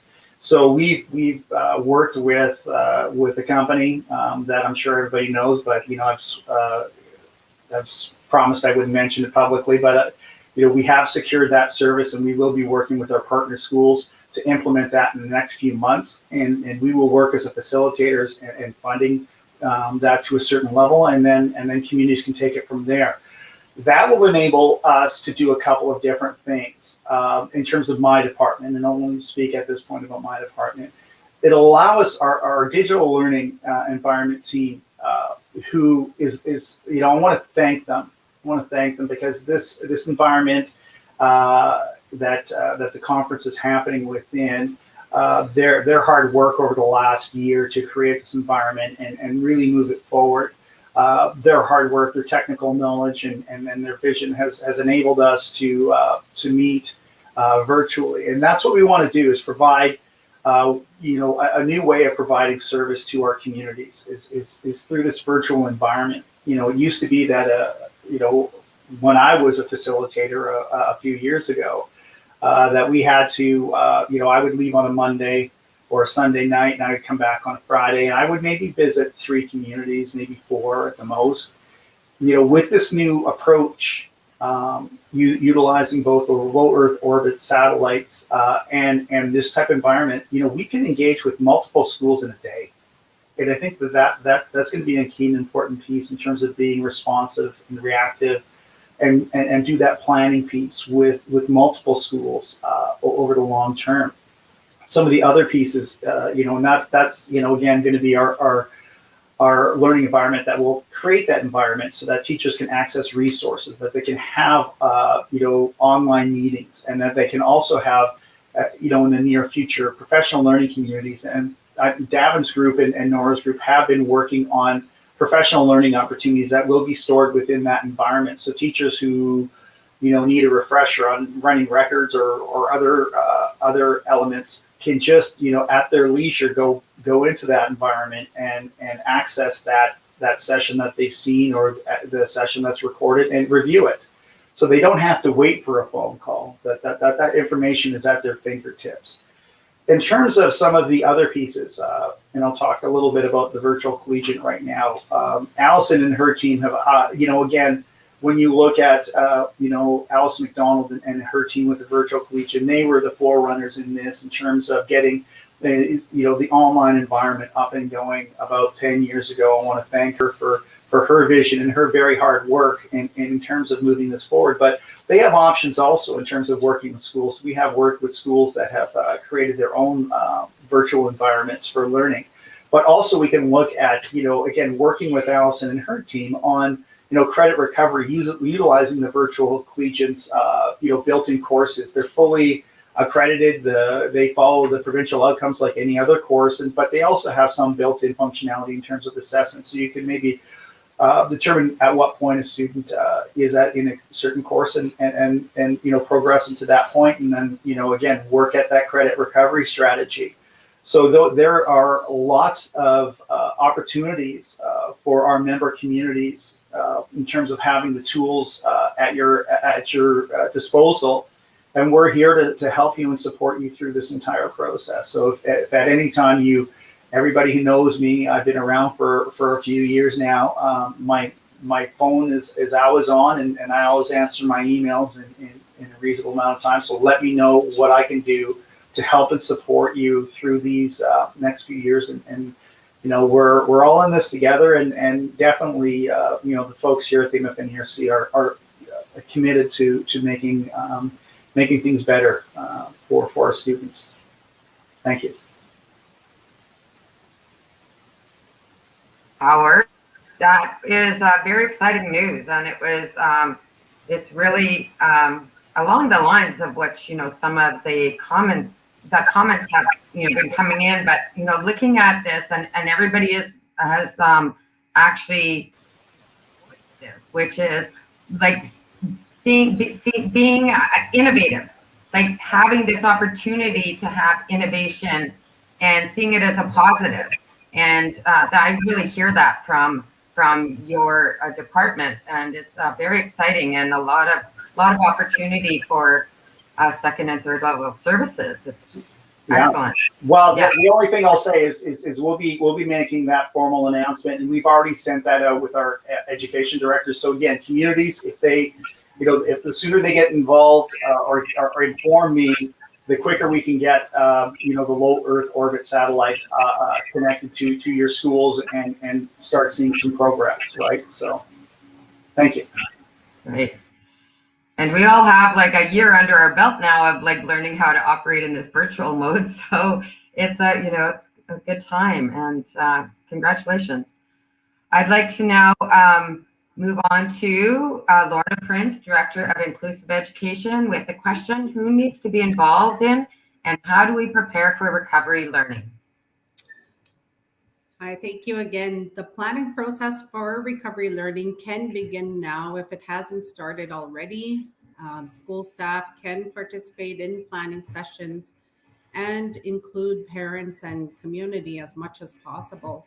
Some of the schools we are currently working with are using the tiered approach or response to intervention to plan with their staff and prepare a response to the academic and social emotional needs of their students as they prepare for their return in the fall. As mentioned earlier, each school is unique and each will have a unique approach to addressing recovery learning. The important step is to identify what needs to be done differently than what we were doing prior to the pandemic to ensure that we are filling the learning gaps and addressing student well-being. Our staff are available to provide support and presentations in our program areas and to help prepare for the reopening of schools. We are also available or prepared to have our clinical teams meet with school administrators and resource teachers to discuss what those services will look like once our schools resume. Thank you. Laura. So I'm just like taking notes sometimes because I really, really am enjoying this panel. And it's very interesting to hear about all the different, teams. And so you're just talking about the clinical teams meeting with administrators, for instance. And maybe we can talk about that a bit more after we have our last panelists speak to this current question. And I'm just going to maybe then delve into a bit more of certain things that I've heard. So, and that are also coming up on the comments. So, miigwech, thank you. And now Davin Dumas, Director of Languages and Cultures. Who needs to be involved in, and how do we prepare for recovery learning? Thank you, Tina. And again, to echo what our other panelists have said, is it's going to take everybody. We've talked about how parents, community, need to be involved, and I think this is even more important now. And as I mentioned earlier, the recovery learning process will take years to the point that it'll become teaching and learning. So I think after we get beyond the planning phase, that we need to remove the recovery learning, and it will become our process for teaching and learning. It'll be the new way that we deliver education in our schools. It'll be not seen in a deficit way or in a negative way, that this is the way we're going to have to do business now in education. This is how we're going to have to assess our children and provide education. When we think about children that are in nursery and kindergarten, they're going to be in this learning process for the next 12 years. So we can't say that they're in recovery learning for the next 12 years. It's just going to have to be the way that that education is delivered. And again, where do we start? It's planning. It's been mentioned that planning is the key. I think there's a lot of tools that are being developed, a lot of resources, a lot of points that schools can pick up based on where they're at and when they return to in-class learning and so forth. And I think what we've learned is that online distant learning does not replace in-person learning.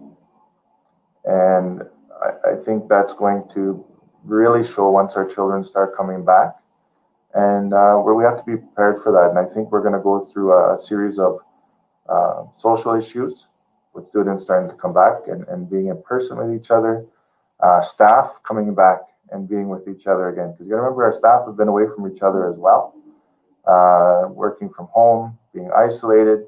So the effects are rippled through everyone, not just our children. So we all have an important part to play in the overall development and growth in our schools and our communities. And it's going to take all of us to provide that support.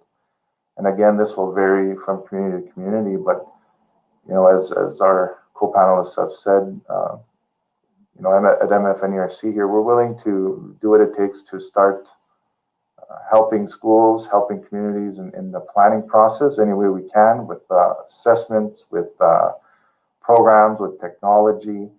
And don't be afraid to reach out and contact any one of us. If it's something you're requesting that maybe I don't oversee, I can definitely point you in the right direction with the staff member or manager that could address that.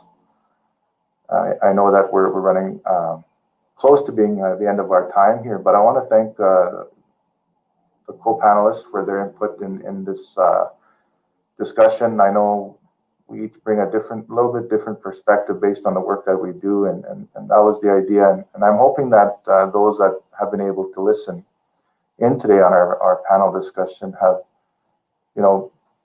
been given some food for thought. I want to thank the hard work of all of our teachers and principals and directors and leadership in the communities in this pressing time. It's not easy, and it's not going to get any easier for a while.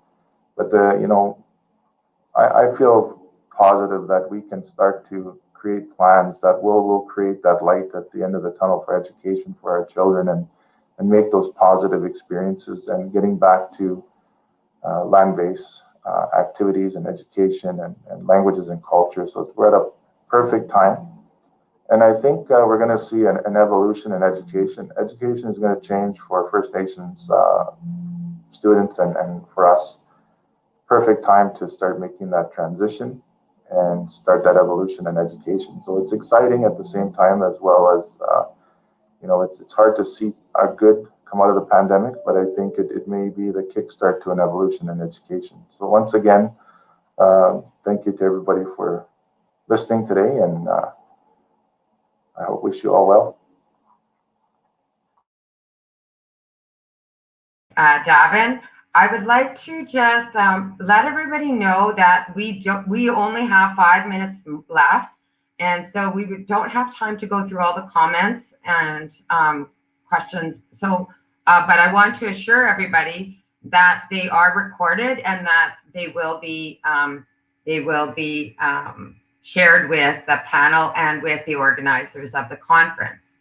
And I just wanted to ask one question, which I think is sort of in tone with what we're talking about, is that what you were talking about, Davin, what you're saying, there's an evolution in education, and we're talking about innovation in education, and you can see where the clinical services are going to be so necessary, and as Nora said, like, this sort of tone that we need to have amongst each other for the schools, the staff, the students. And so one of the things that I wondered was the Indigenous Languages Bill happened as well, almost just before this. So there was funding, right, for Indigenous languages to be more part of the school systems. And so as you're mentioning, and everybody's mentioned, land-based learning and cultural teachings being a sort of a central piece of education, is that part of the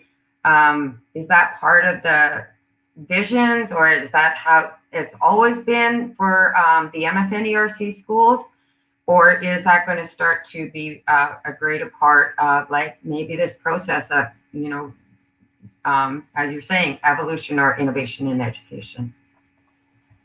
Could anybody speak to that, or like? Sure, I could speak to that. So I think what people need to realize is that for many, many years, since forever, organizations like MFNERC have never been afforded the funding to provide services for languages and cultures. Now that's starting to change with the introduction of the Indigenous Languages Act. There has been some funding that has been released on a proposal-based application process, but it has not been specifically provided to education. So it's basically open to any First Nation organization, community that services First Nations. They can apply for that funding, and the funding is limited. But I know there is a process that's underway to try and look at how a possible formula for funding communities to support language learning is being initiated as part of that act. And but at the same time, part of the transition process that MFNERC has undergone over the last year and a half is switching to a focus on languages and cultures as the foundation for all the activities that we engage in. So in the back of our mind, we always have languages and cultures, and how does this support language learning in our communities, and incorporating that concept into everything that we do. So it's been a bit of a shift in thought, and we've done some reorganization within the organization to address that, and it's on a good path right now. I think once we start to get out there more and start having more meetings, people will start to see that change, and we'll start to see more resources for schools. Thank you so much, Davin Dumas. And I honestly thought that it was part of the schools. Like I thought all the First Nations received the funding. That's kind of disappointing to hear that it's proposal based. I thought it was for all First Nations received it, and I thought then there's sort of a other fund for proposals. So that's really important work that you're doing, and I really can, recall like that. So much of my resiliency comes from my grandparents, and they were people of the land, and that we were taught those traditions, and we knew the land, and we knew the water, we knew the animals, fish, and such a part of our world. And so I I guess, ask Dr. Nora Murdoch the same type of question, like that language and culture. Do you see that as being just a sort of a foundational piece of the work in terms of social well-being in the schools? Well, thank you for that question. I think that it simply has to be the foundation. And I know working with the Manitoba First Nations school system and working with our 12 communities this past year, our 12 First Nations, that we have been working diligently on that. And, but offering a language as a subject, or, going out to, to fish on the ice for one day a week, we want to make sure that it's embedded into everything that we do. And I think that's part of the process, and making sure that, when I talk about a culturally responsive environment, which is one of our priorities in MFNSS strategic plan, it takes a while to make sure that it's being done in a meaningful way, to make sure that it's embedded in our classroom practices, in the way that we work with our children, in the way that we teach, and the way that we deliver the curriculum, making sure that it's embedded in all our practices. So it definitely is a priority, and definitely something that we will continue to work on with our school system. Thank you. Agasani, Dr. Nora. And I would like to also ask Howard Burston, the Director of Operations, a similar type of question. So because you are so innovative, and your department has done this work for a long time, and has, as you're saying, the support system. So in terms of infrastructure and operation, and how do you find that culture and impacts your work? Like, do you deliver those special services in that way, or is it a part of the process? Can you speak to that in terms of that? Yes, well, that, for us, when we look at specifically the DLE that we just formed recently, which is our professional, our digital learning environment, which is going to support much of what Gavin and Nora have talked about in terms of creating those environments where teachers can share, where resources can be shared that are developed by both Gavin and Nora's department. So those resources will actually get down to the teachers. The other thing is when we look at something like the virtual high school, where they're actually promoting the language by providing courses. Those courses, again, are available and are offered on a regular basis. So as we start going forward, and this is why, again, the infrastructure that has, over the past year that has been so, it's been identified as really a problematic issue for us in terms of connectivity. We're now able to solve that. And again, moving forward, we're going to be able to really provide really comprehensive services in a timely fashion. But again, it all goes back to that, the ability to plan and the ability to work with the individual staff members, whether those staff members are specialists within Nora's department or whether they're clinicians within Lorna's department, to meet the needs of those students, or whether it's the programming and support provided by Gavin's department. That's, my job is to work with all of these great educators and to figure out ways that they can communicate with students and with teachers, and the change has to happen in an interactive way. And I think that's one of the most important pieces that we have to remember is that, and I agree with Gavin, like when we look at online learning, that is that it's an effective solution, but nothing will ever replace having a teacher in front of you that can see your reactions, that can look at you and basically determine, are you struggling? Are you ready to move on because you look a little bored? So again, having those pieces where you're actually, having a teacher who can, rely upon experts outside the classroom to receive a little extra support in developing language and cultural resources, so that those resources are targeted, because we do have 5 distinct languages within Manitoba. And so having Gavin's group, developing resources for those 5 language groups is going to be key and important, because one of the things that we have to remember is that, and not being a language speaker myself, it's it's often, I'm envious of those that are in the staff rooms, laughing away, telling jokes. And that's one of the benefits. It's one of the things that, we have outside contractors come in and say, I love coming here because people are always smiling and laughing, but again, there's unique features and unique messages within each language that can't be transposed over into English. And I think that, Ms. Horn-Miller mentioned it, within her speech, that there's, there was one word she put up there and she says, like, there's no literal translation for that. And that's because the language is based upon the land in which, our ancestors have lived in. And again, it really is important for us to remember that within my environment, it's supporting those teachers and our departments is going to be a key feature for the next coming years. Very exciting news. I think that maybe some of us mature students may want to participate. It's like, there's such great resources, and you are also innovative. It's very exciting, and congratulations to all of you. I do want to ask Lorna the final question, and I do want to just see if you could let us know a bit about how language and culture might inform your work. Thank you, Tina. I will speak as a longtime educator in First Nation schools. I do believe that language and culture is and always has been the foundation in many of our schools.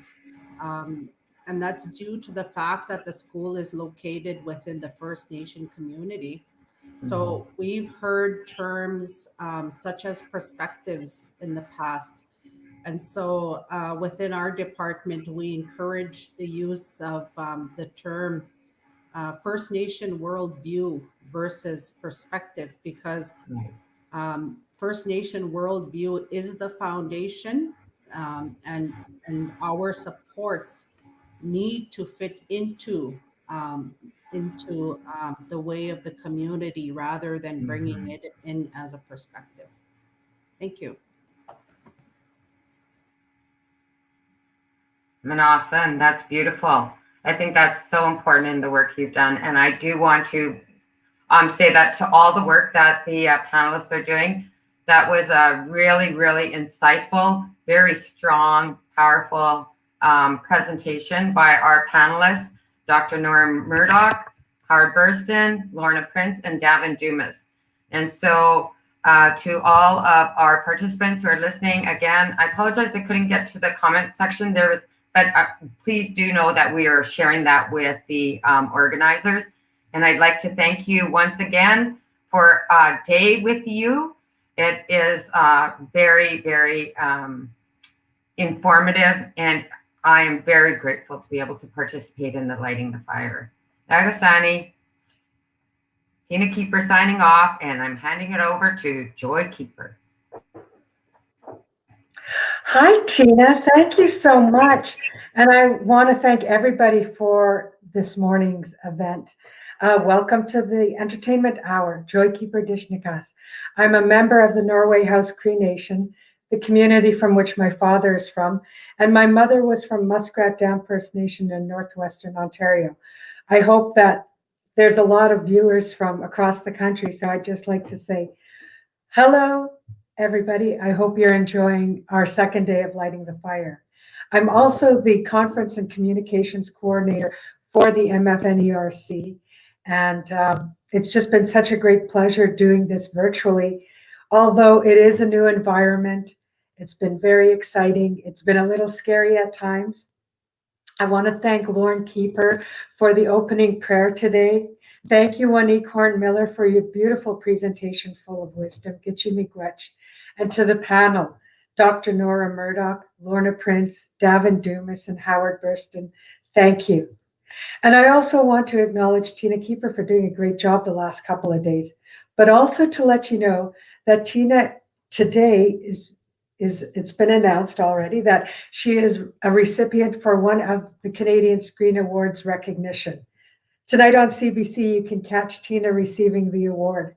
Congratulations, Miss Tina Keeper. And as promised, I said I would have a gift card. I will at the next break. But right now, I want to introduce to you our great talent. Rhonda Head is an award-winning mezzo-soprano from Apposqueaq Cree Nation in northern Manitoba. She has received 14 nominations and won 6 international music awards since she began her music career in 2010. She writes lyrics in her Indigenous Cree language and composes her melodies based on the landscape in her home reserve. Rhonda is pleased to share her music with you. She always says, no matter what language you sing in, you can hear the beauty of the music through the melody. I want to also let you know that Rhonda has an awesome show, Indigenous Superstars, you can catch on Facebook, in which every week she interviews amazing musicians and performers. So ladies and gentlemen, please help me welcome Rhonda Head. Hello, everyone. I want to thank Joy for inviting me to perform for the Lighting the Fire conference. And I also want to congratulate Tina for her award that she won. I'm pretty proud. I'm very proud of you, of all your accomplishments. So I just want to give you a huge congratulations. And I'm probably going to try my best to watch the show and watch you get your award. So it's so awesome. So like Joy said, I'm from Apposqueaq Cree Nation, and I host a show called Indigenous Superstars.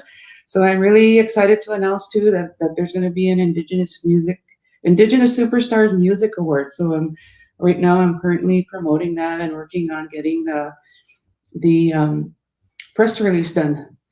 And musicians are already submitting for the award show as well. So it's really excited. It's a really exciting time for me. And the first song I'm going to sing for you is called Kisagitin. And that's another song that I recently released it with the Prague Orchestra. And I got my music scored and just everything just fell into place. And my song was recorded with the Prague Orchestra and I released it. It's doing really well in Europe on SoundCloud. It has over 240,000 people that played it. So I'm really excited about that. And so here it is, Kisagitin. But this one is not with the symphony. It's with my piano player.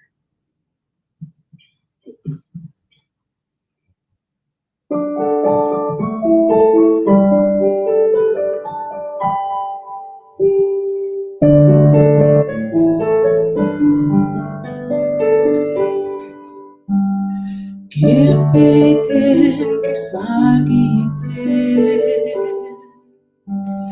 kipitin kisagitin, bimatisi windapwe, kageki,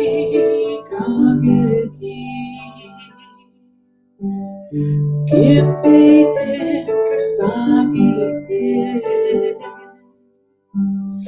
kipitin kisagitin,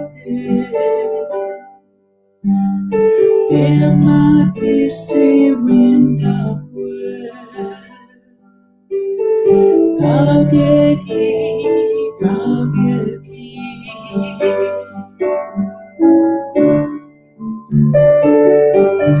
Can you hear me?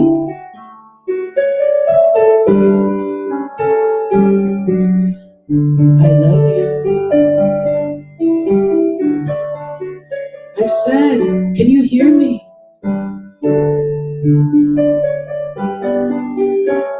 I love you. Life. It's true. Forever.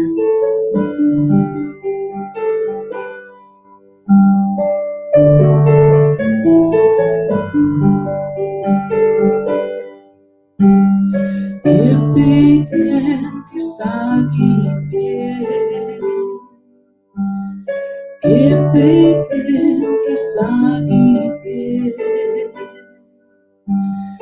bimatisi windapwe,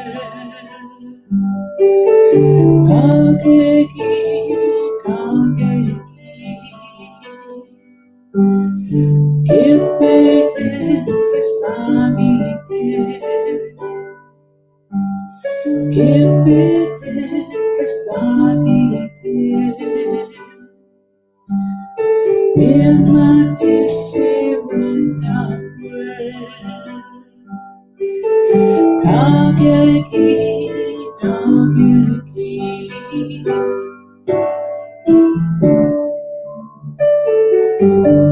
Can you hear me?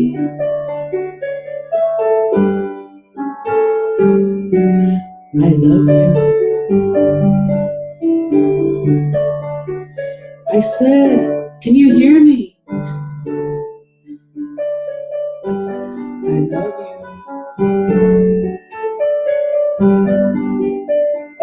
Life, it's true.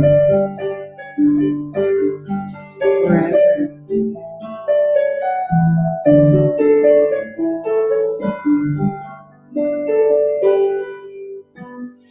Kipete, kisagite. Kipete, kisagite. Emati sewindakwe. Kageki, kageki.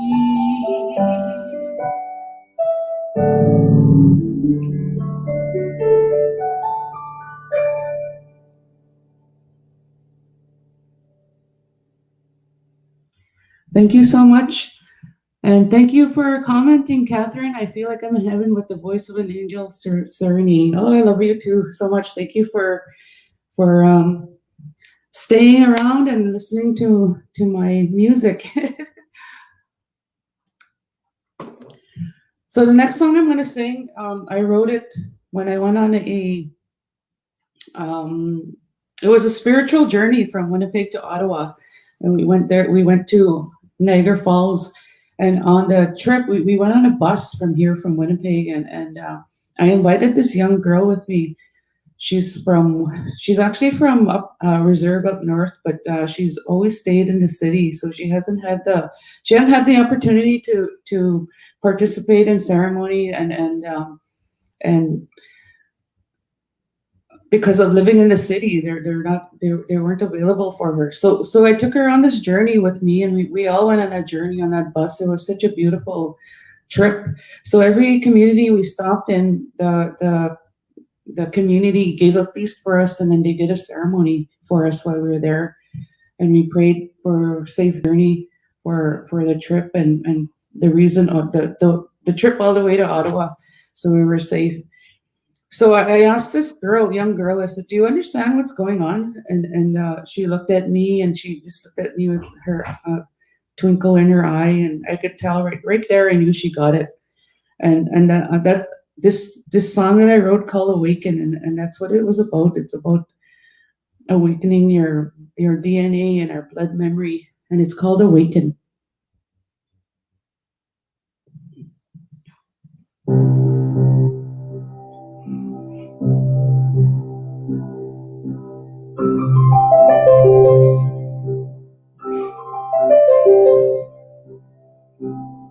It's in our blood, our DNA.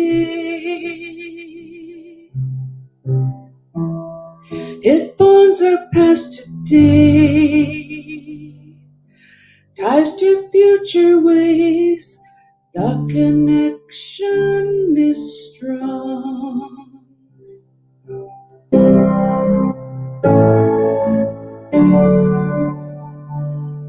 Your ancestors would be so proud. They've been waiting for so long. It's time to wake up and be strong. The time is now. Don't be afraid. We've had it all along. Awaken, awaken, awaken.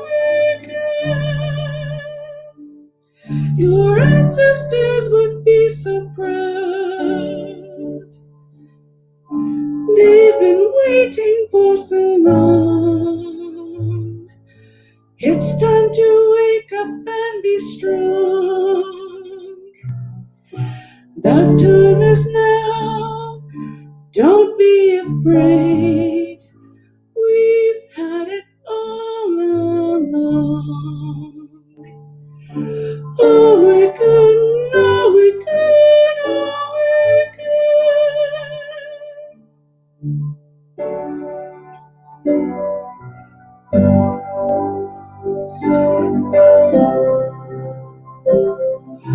Through our stories and our songs, ancestors are here. Awaken your soul.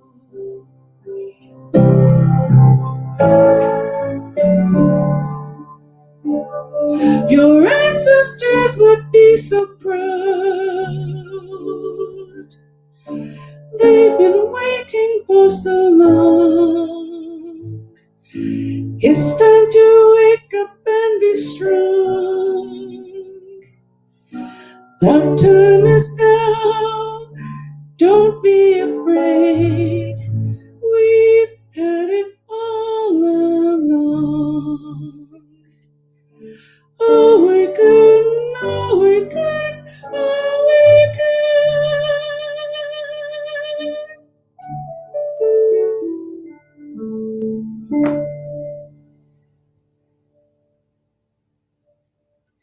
So that's Awaken, and I also re-recorded it with one of my friends from Saskatchewan. His name is Alan Bonays, and I renamed it Awaken, the graduation song. So a lot of back home in OCN and recently with University of Manitoba, I got to sing that song for all the grads because it just speaks wonderfully to all the graduates. So I renamed it Awaken, the graduation song. So I hope you enjoyed that one.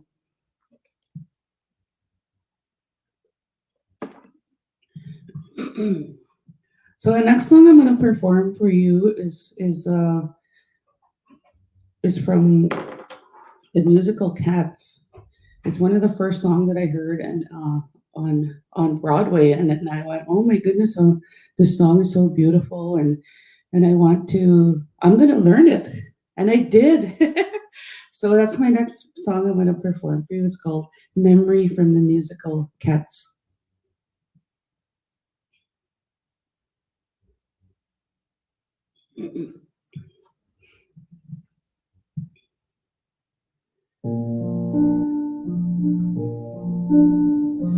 Midnight, not a sound from the pavement.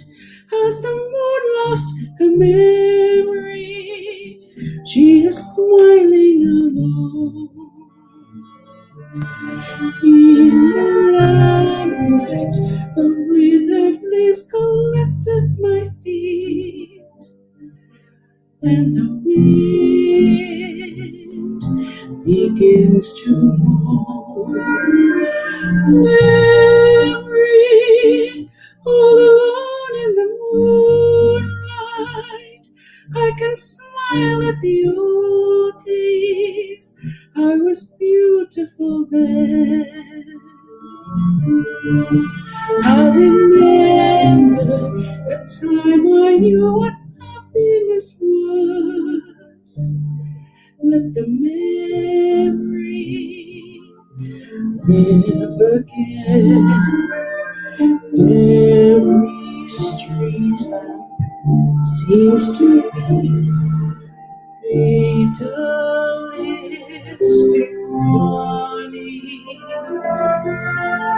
Someone mutters and the street lamp gutters, and soon it will be morning.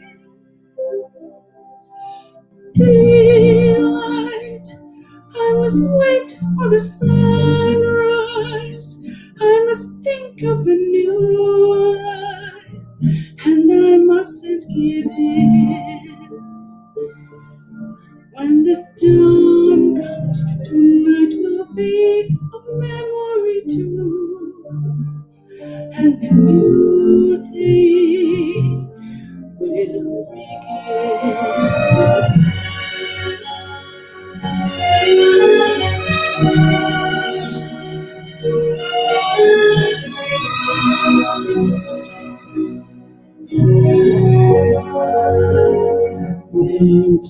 cloudings of smoky days, the stale cool smell of morning, the street lamp dies, another night is over, another day is dawning.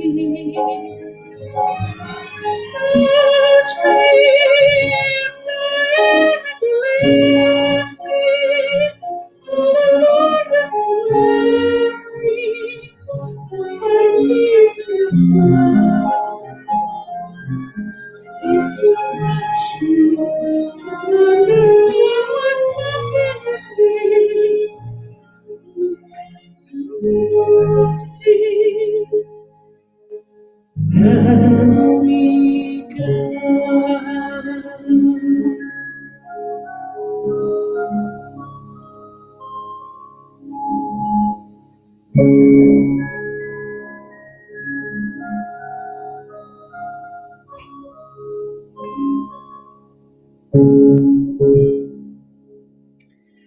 And that was Memory from the musical Cats, one of my favorite musicals.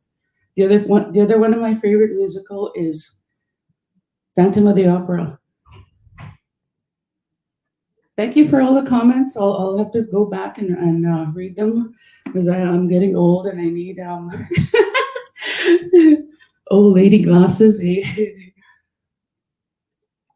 But thank you for enjoying and listening and tuning in and staying connected with the conference. And I hope you're enjoying the conference. I know Joy puts this conference on every year, and it's always great for the participants when I hear talk about the Lighting the Fire conference. So I want to thank you again, Joy, for inviting me. It's such an honor to perform for MF NERC and for all the conference participants. So this last song I'm going to sing, it's a prayer song, and I want to sing it for wellness, for all of us to be safe, to be healthy, and to continue to love each other. It's a song that I recorded on my second CD that I released called Nikamun. And this song won me most of my awards from all the songs that I recorded. And I'm really proud when I get to go and sing it in other communities and other in other towns and other countries. And I just want to share a story before I perform the song. I last year, or in 2019, I got invited to perform at the Gulf Country Frontier Days in Burketown, Australia. And it was a real special trip because it was the first time they were having their festival on the Gangalida land of the Sacred Salt Flats. And the organizer asked me to perform there the first night, and I was the first Indigenous person to ever sing on their sacred flat lands in an Indigenous language. So this is the song that I got to sing. It's called How Great Thou Art.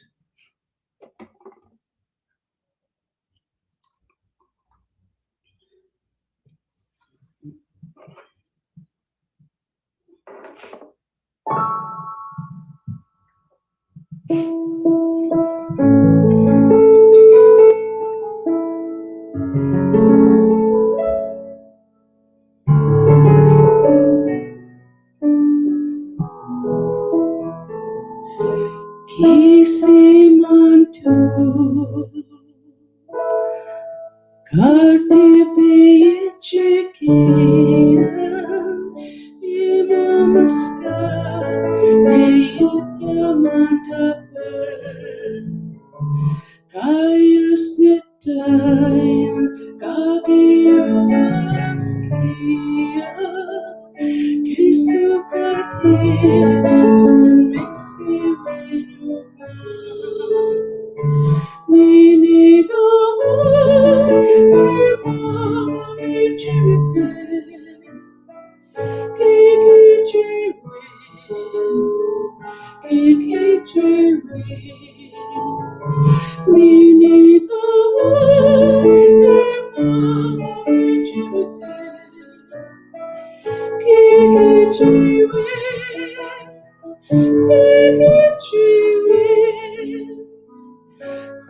a good teacher, Spirit cheat, Nigamia, we didn't give it a hit, Niga we don't pay, Niga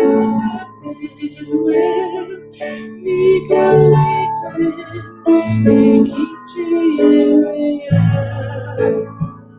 Kisimantu katibeyecekir imamaska diitamandakwe kaya setaya kagaya askia kisukate semisiwanu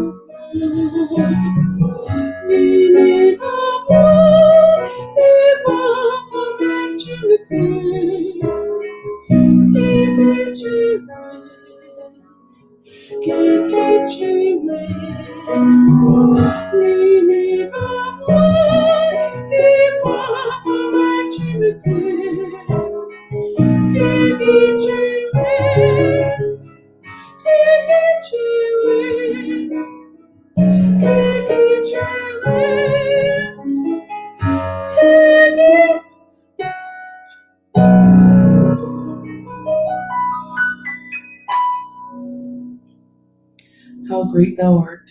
And thank you again for asking me to be part of this beautiful conference.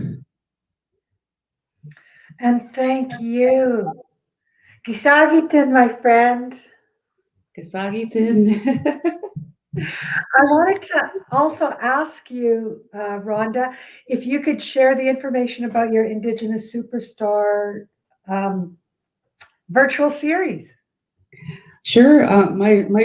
My show streams live on my Facebook page, also my YouTube channel. You can go subscribe so you don't miss an episode. Last week, I interviewed the guy that invited me from Australia. We had an hour-long conversation, and a lot of the times the artists are telling me that I have exclusive interviews, and they wouldn't give interviews to anyone else, but they're giving them to me, and I'm so feeling blessed that they trust me to come on my show, and I interview artists from all over the world, like not only Canada or Manitoba, but it's the United States, Mexico, Japan, and Australia. And I'm working on getting some artists from New Zealand, and they're all Indigenous, and the stories that they share are so incredible, and the music that they're sharing, it's just wonderful. And when the pandemic hit last February, March, it felt like the music stopped. And I came up with this idea of doing the show online. I was scared to death because I never interviewed anyone before, but through experience and the love from the fans that tune in all the time. Every time I have a show and the artists coming on, it's becoming it's wonderful, and we all love it. And the music didn't stop after all. No, it didn't. And having you as a part of our Manitoba family is a blessing, truly a blessing. Rhonda, and have a wonderful rest of the day. And I can't wait to see you next time you're in Winnipeg. Yes. Okay, everyone. Thank you for tuning in. Like I said. What a beautiful performance. We here in First Nation country are so blessed with so many great performers. So before I introduce the next performer, I want to let you know that 2 of the 3 winners, because I want you to hold off, watch the next performer, and then I'll announce the third, is Lisa LaRocque and Nina Naida Perez. Congratulations. You win gift cards. You're registered delegates of the Lighting the Fire Conference. But I also want to let you delegates know that there's a drop-in lounge in the DLE environment today. So check it out. Go in there, network, visit, spend some time with your fellow educators. Tomorrow we will begin here again with the opening prayer, followed by storytellers, language and culture knowledge keepers, Tanaya Joe Hall and Joel Wood. At lunch tomorrow and following the lunchtime entertainment, we'll have renowned storyteller and musician Dr. Winston Watney, followed by Amanda Smart with Heart Smart for Kids. We'll have our closing ceremonies at 1 o'clock tomorrow to announce the grand prize winners of an iPad and a computer. So make sure to tune in at 1 o'clock as well. I'm very proud to welcome Conway Kootenay. He has garnered national attention through his online sketch series. As an actor and stuntman, Conway was in the Oscar-winning film The Revenant, starring Leonardo DiCaprio and Tom Hardy. He had the lead role in the Georgina Lightning film Grandmother's Medicine, and recently finished doing stunt work for the hit Netflix series Outlander. If that was not enough, Conway is also a men's chicken dance champion who travels the powwow circuit every North America every single summer. Help me welcome that deadly guy, Conway Kootenay. Deadly guy here. How you doing, Joy? Good. I'm glad we finally get to meet, even though it's virtually. You know what, Joy? I've been to Manitoba, Winnipeg. I've been all over that place this past year from the comfort of my couch. Yeah. Well, welcome. And I'm going to let you take over the stage. Thank you for being here. Yeah, no problem. Thanks for having me. So, yeah, I don't see anybody, but like I was saying, you know, I'm at the res. That's where I am. That's where I'm from, the Alexander First Nation, which is in Alberta, about 45 minutes northwest of Edmonton. And I might cut in and out. I don't know. I got res internet, right? That's kind of what we do. We got rural res internet, and it cuts out every now and then, but that's okay. You know, we're still going to have a good time, and we're going to have fun, right? And that's why we're here. I'm with you guys for about, I don't know, 20 minutes or so, you know, and like I was saying, I've been doing this virtual comedy stuff, you know, basically telling jokes for the past year in my basement and laughing to myself, you know, and but it's been all right. It hasn't been too bad. You know, I can't complain about it. You know, I've been looking at these little screens, especially through Zoom. I've been doing this thing through Zoom a lot, and I've been looking at people's little screens, and I've been looking at their backgrounds especially. As you can see, my background here, I got curtains, real curtains. I don't got res curtains. Like, I don't got sheets, but some of the backgrounds you could see sheets, you know, and those are my favorite ones. I like seeing those ones because I like to play a little game that I call Name That Stain. Okay? That's my favorite game.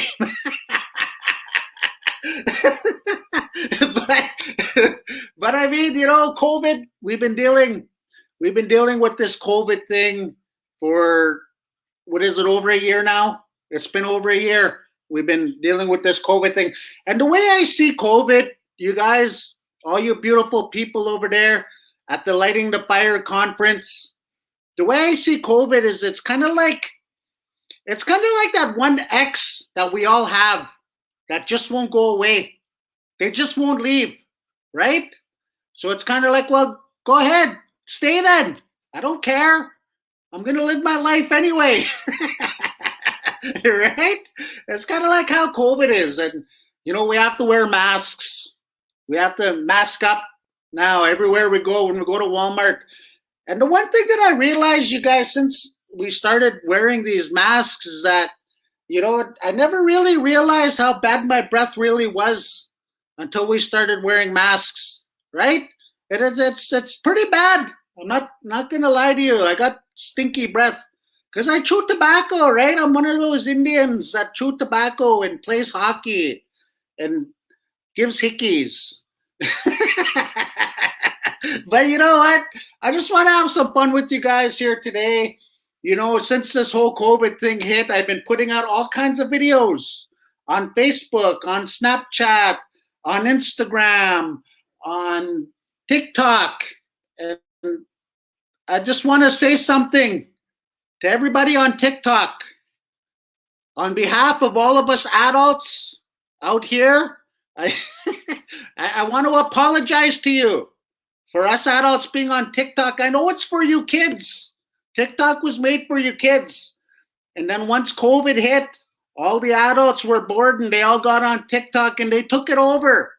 And we shouldn't even be on TikTok. It's not for adults. It's for kids, right? Like, I mean, you shouldn't see like 40-year-old women just twerking, doing this on TikTok. You shouldn't see that. That's not right, you know? But man, you know, I love being from the res. You know, I'm from the res. I grew up on the res, and this is where I'm from. This is where I live. I still live on the res. And probably the best thing that I love about being on the res, you guys, is we laugh. We make fun of each other. You know, we got that res humor, and that res humor is, you know, when somebody hurts themselves, you know, when they hurt themselves and they fall down, maybe they jackknife off of their bike, right? And they scrape their face on the gravel. We laugh at them. We laugh at them first, and that's res humor. That's that funny stuff. And after we laugh at them, we say, holy smokes, cousin, that looked like it hurt. Are you okay? And then once we find out that they're okay, then we bug them about that for the rest of his life, right? That's res humor. Yeah. And I love that. I love that about us Native people, is we laugh at everything, right? But the best thing, you guys, that I love about being from the res is our kids. I love our kids, man. Our kids are awesome. I know I can't see you right now and you're all at home, but put your hands up if you got any kids. Now put your hands up if you got any of my kids. Yeah, just kidding. but hey, man, you know, the kids. I love our kids. I love our kids from the reserve, man. Our kids are resilient. Our kids are strong. And you can't scare our kids. Our kids are smart. You can't scare our kids like you could scare non-native kids. Yeah. You could tell a non-native kid something like this. You could say, hey, you better go to sleep right now or the boogeyman's going to be under your bed. And that kid will go upstairs right away, and that kid will go to sleep. Oh, I'm scared of the boogeyman. I don't want the boogeyman to be under my bed, right? You try and say that to a res kid. This is what a res kid's going to say to you. He's going to be like, sure, I'm not scared of the boogeyman. How's the boogeyman supposed to be under my bed? My bed's on the floor. I don't know about you guys, man, but I didn't know what a bed frame was until I was 25 years old. First time I walked into IKEA, I was like, is that how beds are supposed to look? First 10 years of my life, boy, straight air mattress. Yeah, not even lying. But hey, you want to know something? Before I started doing this comedy stuff, I was a rap artist. I was a hip hop artist. Yeah, I used to rap. I was pretty deadly too. I'm not even gonna lie. I used to do stuff like this, like wiki wiki wiki wiki wiki cousin. Yeah, right. And when I started rapping, I had this group called the Red Power Squad, and we did shows all over the place, all over North America, boy. We were just being deadly all over the place. This was like in the mid-90s when we started, in the mid-90s when we had cassette tapes. Do you guys remember what cassette tapes are? I don't even think you guys remember that. But do you guys remember Blockbuster Video? Power on. Don't worry about that sound. That's my Bluetooth, right? The Bluetooth. Bluetooth connected. But the reason why I wanted to share with you guys that I was a hip hop artist is because throughout my whole hip hop career, you guys, I had one pretty famous song. Some of you guys might remember that song. That song is called What's Really Res. Yeah? Any of you guys over there remember that song? What's Really Res? Okay, I'm going to tell you what. Because you guys are being so deadly today, I'm going to try something out here. I'm going to try and sing What's Really Res for you guys here right now. And I got my phone here, okay? And I'm going to play the video too while I rap to you guys. Yeah, let's hope this works. Let's hope I don't get kicked off because I didn't pay my internet bill, okay? Let's see here. Yo, this is Don Burnstick. Hopefully you guys could hear that. My cousin's Red Power Squad. Drop a little knowledge on Res Life. Check it out.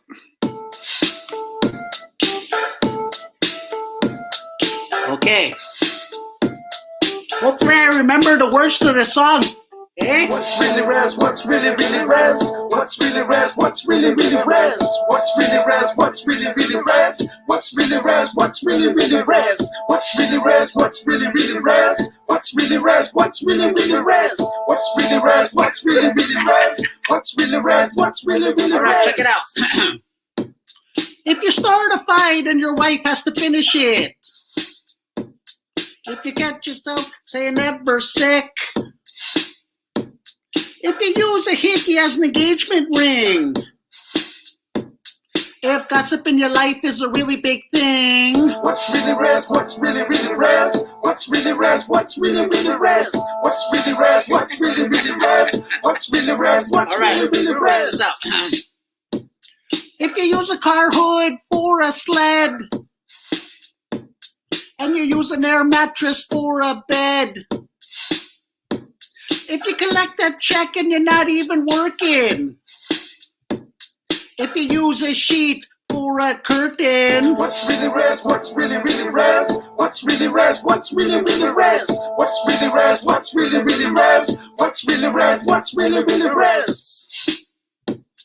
If you have no bum and bony hips, if you give directions by using your lips, if you want to be with the man that's cree, hey, I heard that you're talking about me. What's really res? What's really res? What's really res? What's really res? What's really res? What's really res? If you don't know who's your dad, it's a joke, man. Come on, don't get mad.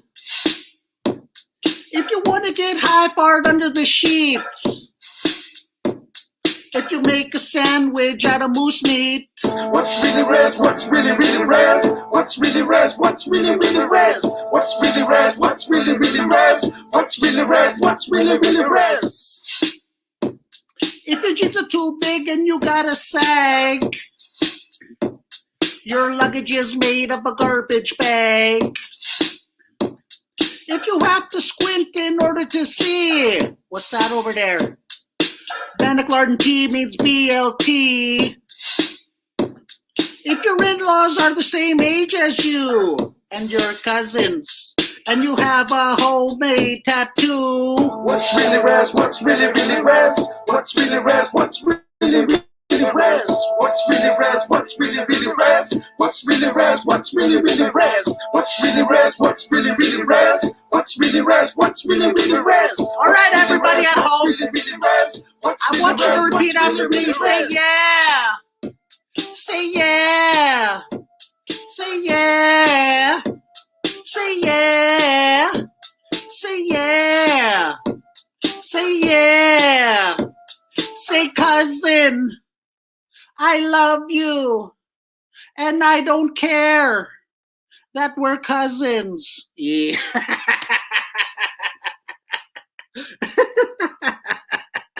But hey, man, I'm having a good time with all you awesome people there today. Even though I can't see any of you, but I see your comments. I've seen a couple comments there. Hey, you still owe me child support and stuff like. I don't even read those. I don't even want to read those ones. But I'm having a good time with you guys. Are you guys having a good time with me? I hope you're having a good time with me. Right on. Okay. Well, you know what, you guys? I got about 5 minutes left here. And, I just want to, I kind of want to open up the floor to all of you guys here today. But even before I do that, I want to say something. I want to say something to everybody out there. And this is important to me, And this is, I just want to say that, I heard you're not feeling too good. I saw it on Facebook. Yeah. I just want you all to know out there at the Lighting the Fire conference that I think you're deadly. And I'd like to watch you be deadly. Because when you're deadly, it makes me feel like I'm deadly. So never stop being deadly. Because all of your deadliness brings deadliness to those that aren't feeling so deadly.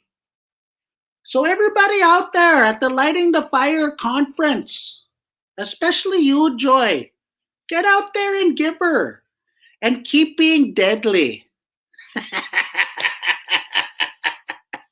I think you're deadly too. Yeah. So anyways, I got a couple more minutes. Does anybody have any questions for me? Who has a question for me? Huh?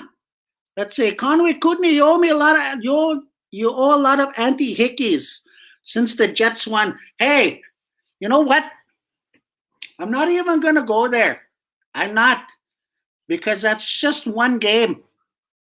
Nobody won the Stanley Cup yet. Yeah. People are just celebrating like they won the Stanley Cup already. First game of round 1. Settle down. Okay? And don't make fun of the Oilers. Yeah. You know why? Because that Ethan Bear, that guy, I'm going to tell you something about him. But before I tell you something about him, I got to put this on first. Yeah. You guys all know this guy right here. That's right. Well, hello there. Smudgepan here. Yeah. That Ethan Bear. That's my son. So don't make fun of the Oilers. Because you make fun of the Oilers, you make fun of Smudgepan because that's my boy, Ethan. And you know what? Game 2, Friday, he's going to light it up. Yeah. Just like the Lighting the Fire conference. That's how he's going to light it up. Uh-huh. Okay. Any other questions here? Are you married, Conway? Catherine, I'm not married. Yeah, but I got a question for you, Catherine. How's your credit? Yeah, that's what I want to know. I need a co-signer. I want to get a new truck.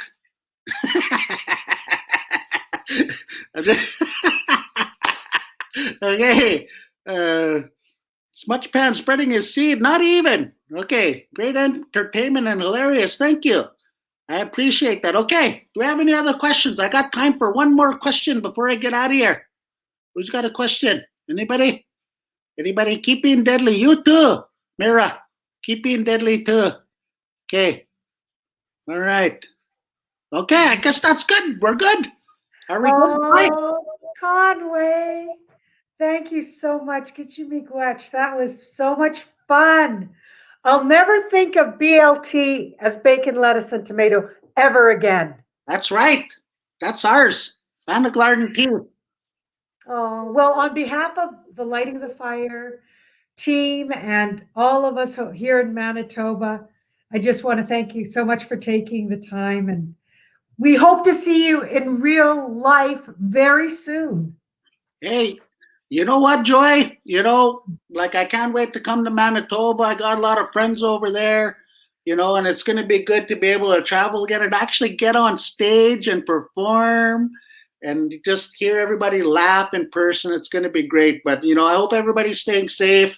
I hope all the communities and people are keeping your elders and your kids safe, especially, wear your mask, get your vaccine, and just, we got to beat this, and we're going to beat this, so we can get back to normal and we could powwow again. And that's right. Get your vaccine, right? And we could snag and we could do all that again pretty soon. Kigats. You're good for the heart. Thank you. Thank you. I'm just going to sit here like this because I don't know how to shut this thing off. She'll do it. That was wonderful. Again, Conway Kootenay. Deadly. And I want to let everybody know that our third winner is Christine Tran. So we have our three, yes, Christine Tran, our three winners today. And I want to also tell you all who are registered for the conference that there is a delegates lounge in the DLE, in the digital learning environment where you'll be for your workshops. There's now a lounge you can go hang out with your fellow educators. I know your workshops start in 1 minute, so I hope you had a really great, fun, deadly time this lunch hour, and I'll see you back here tomorrow. But at 9:30, we'll be doing an opening prayer again, and Tanaya Jo Hall and Joel Wood will be speaking, just telling stories and making us laugh and just being good for our overall wellness. And then again, entertainment and closing ceremonies at 1 o'clock. Have a great rest of the day, everybody.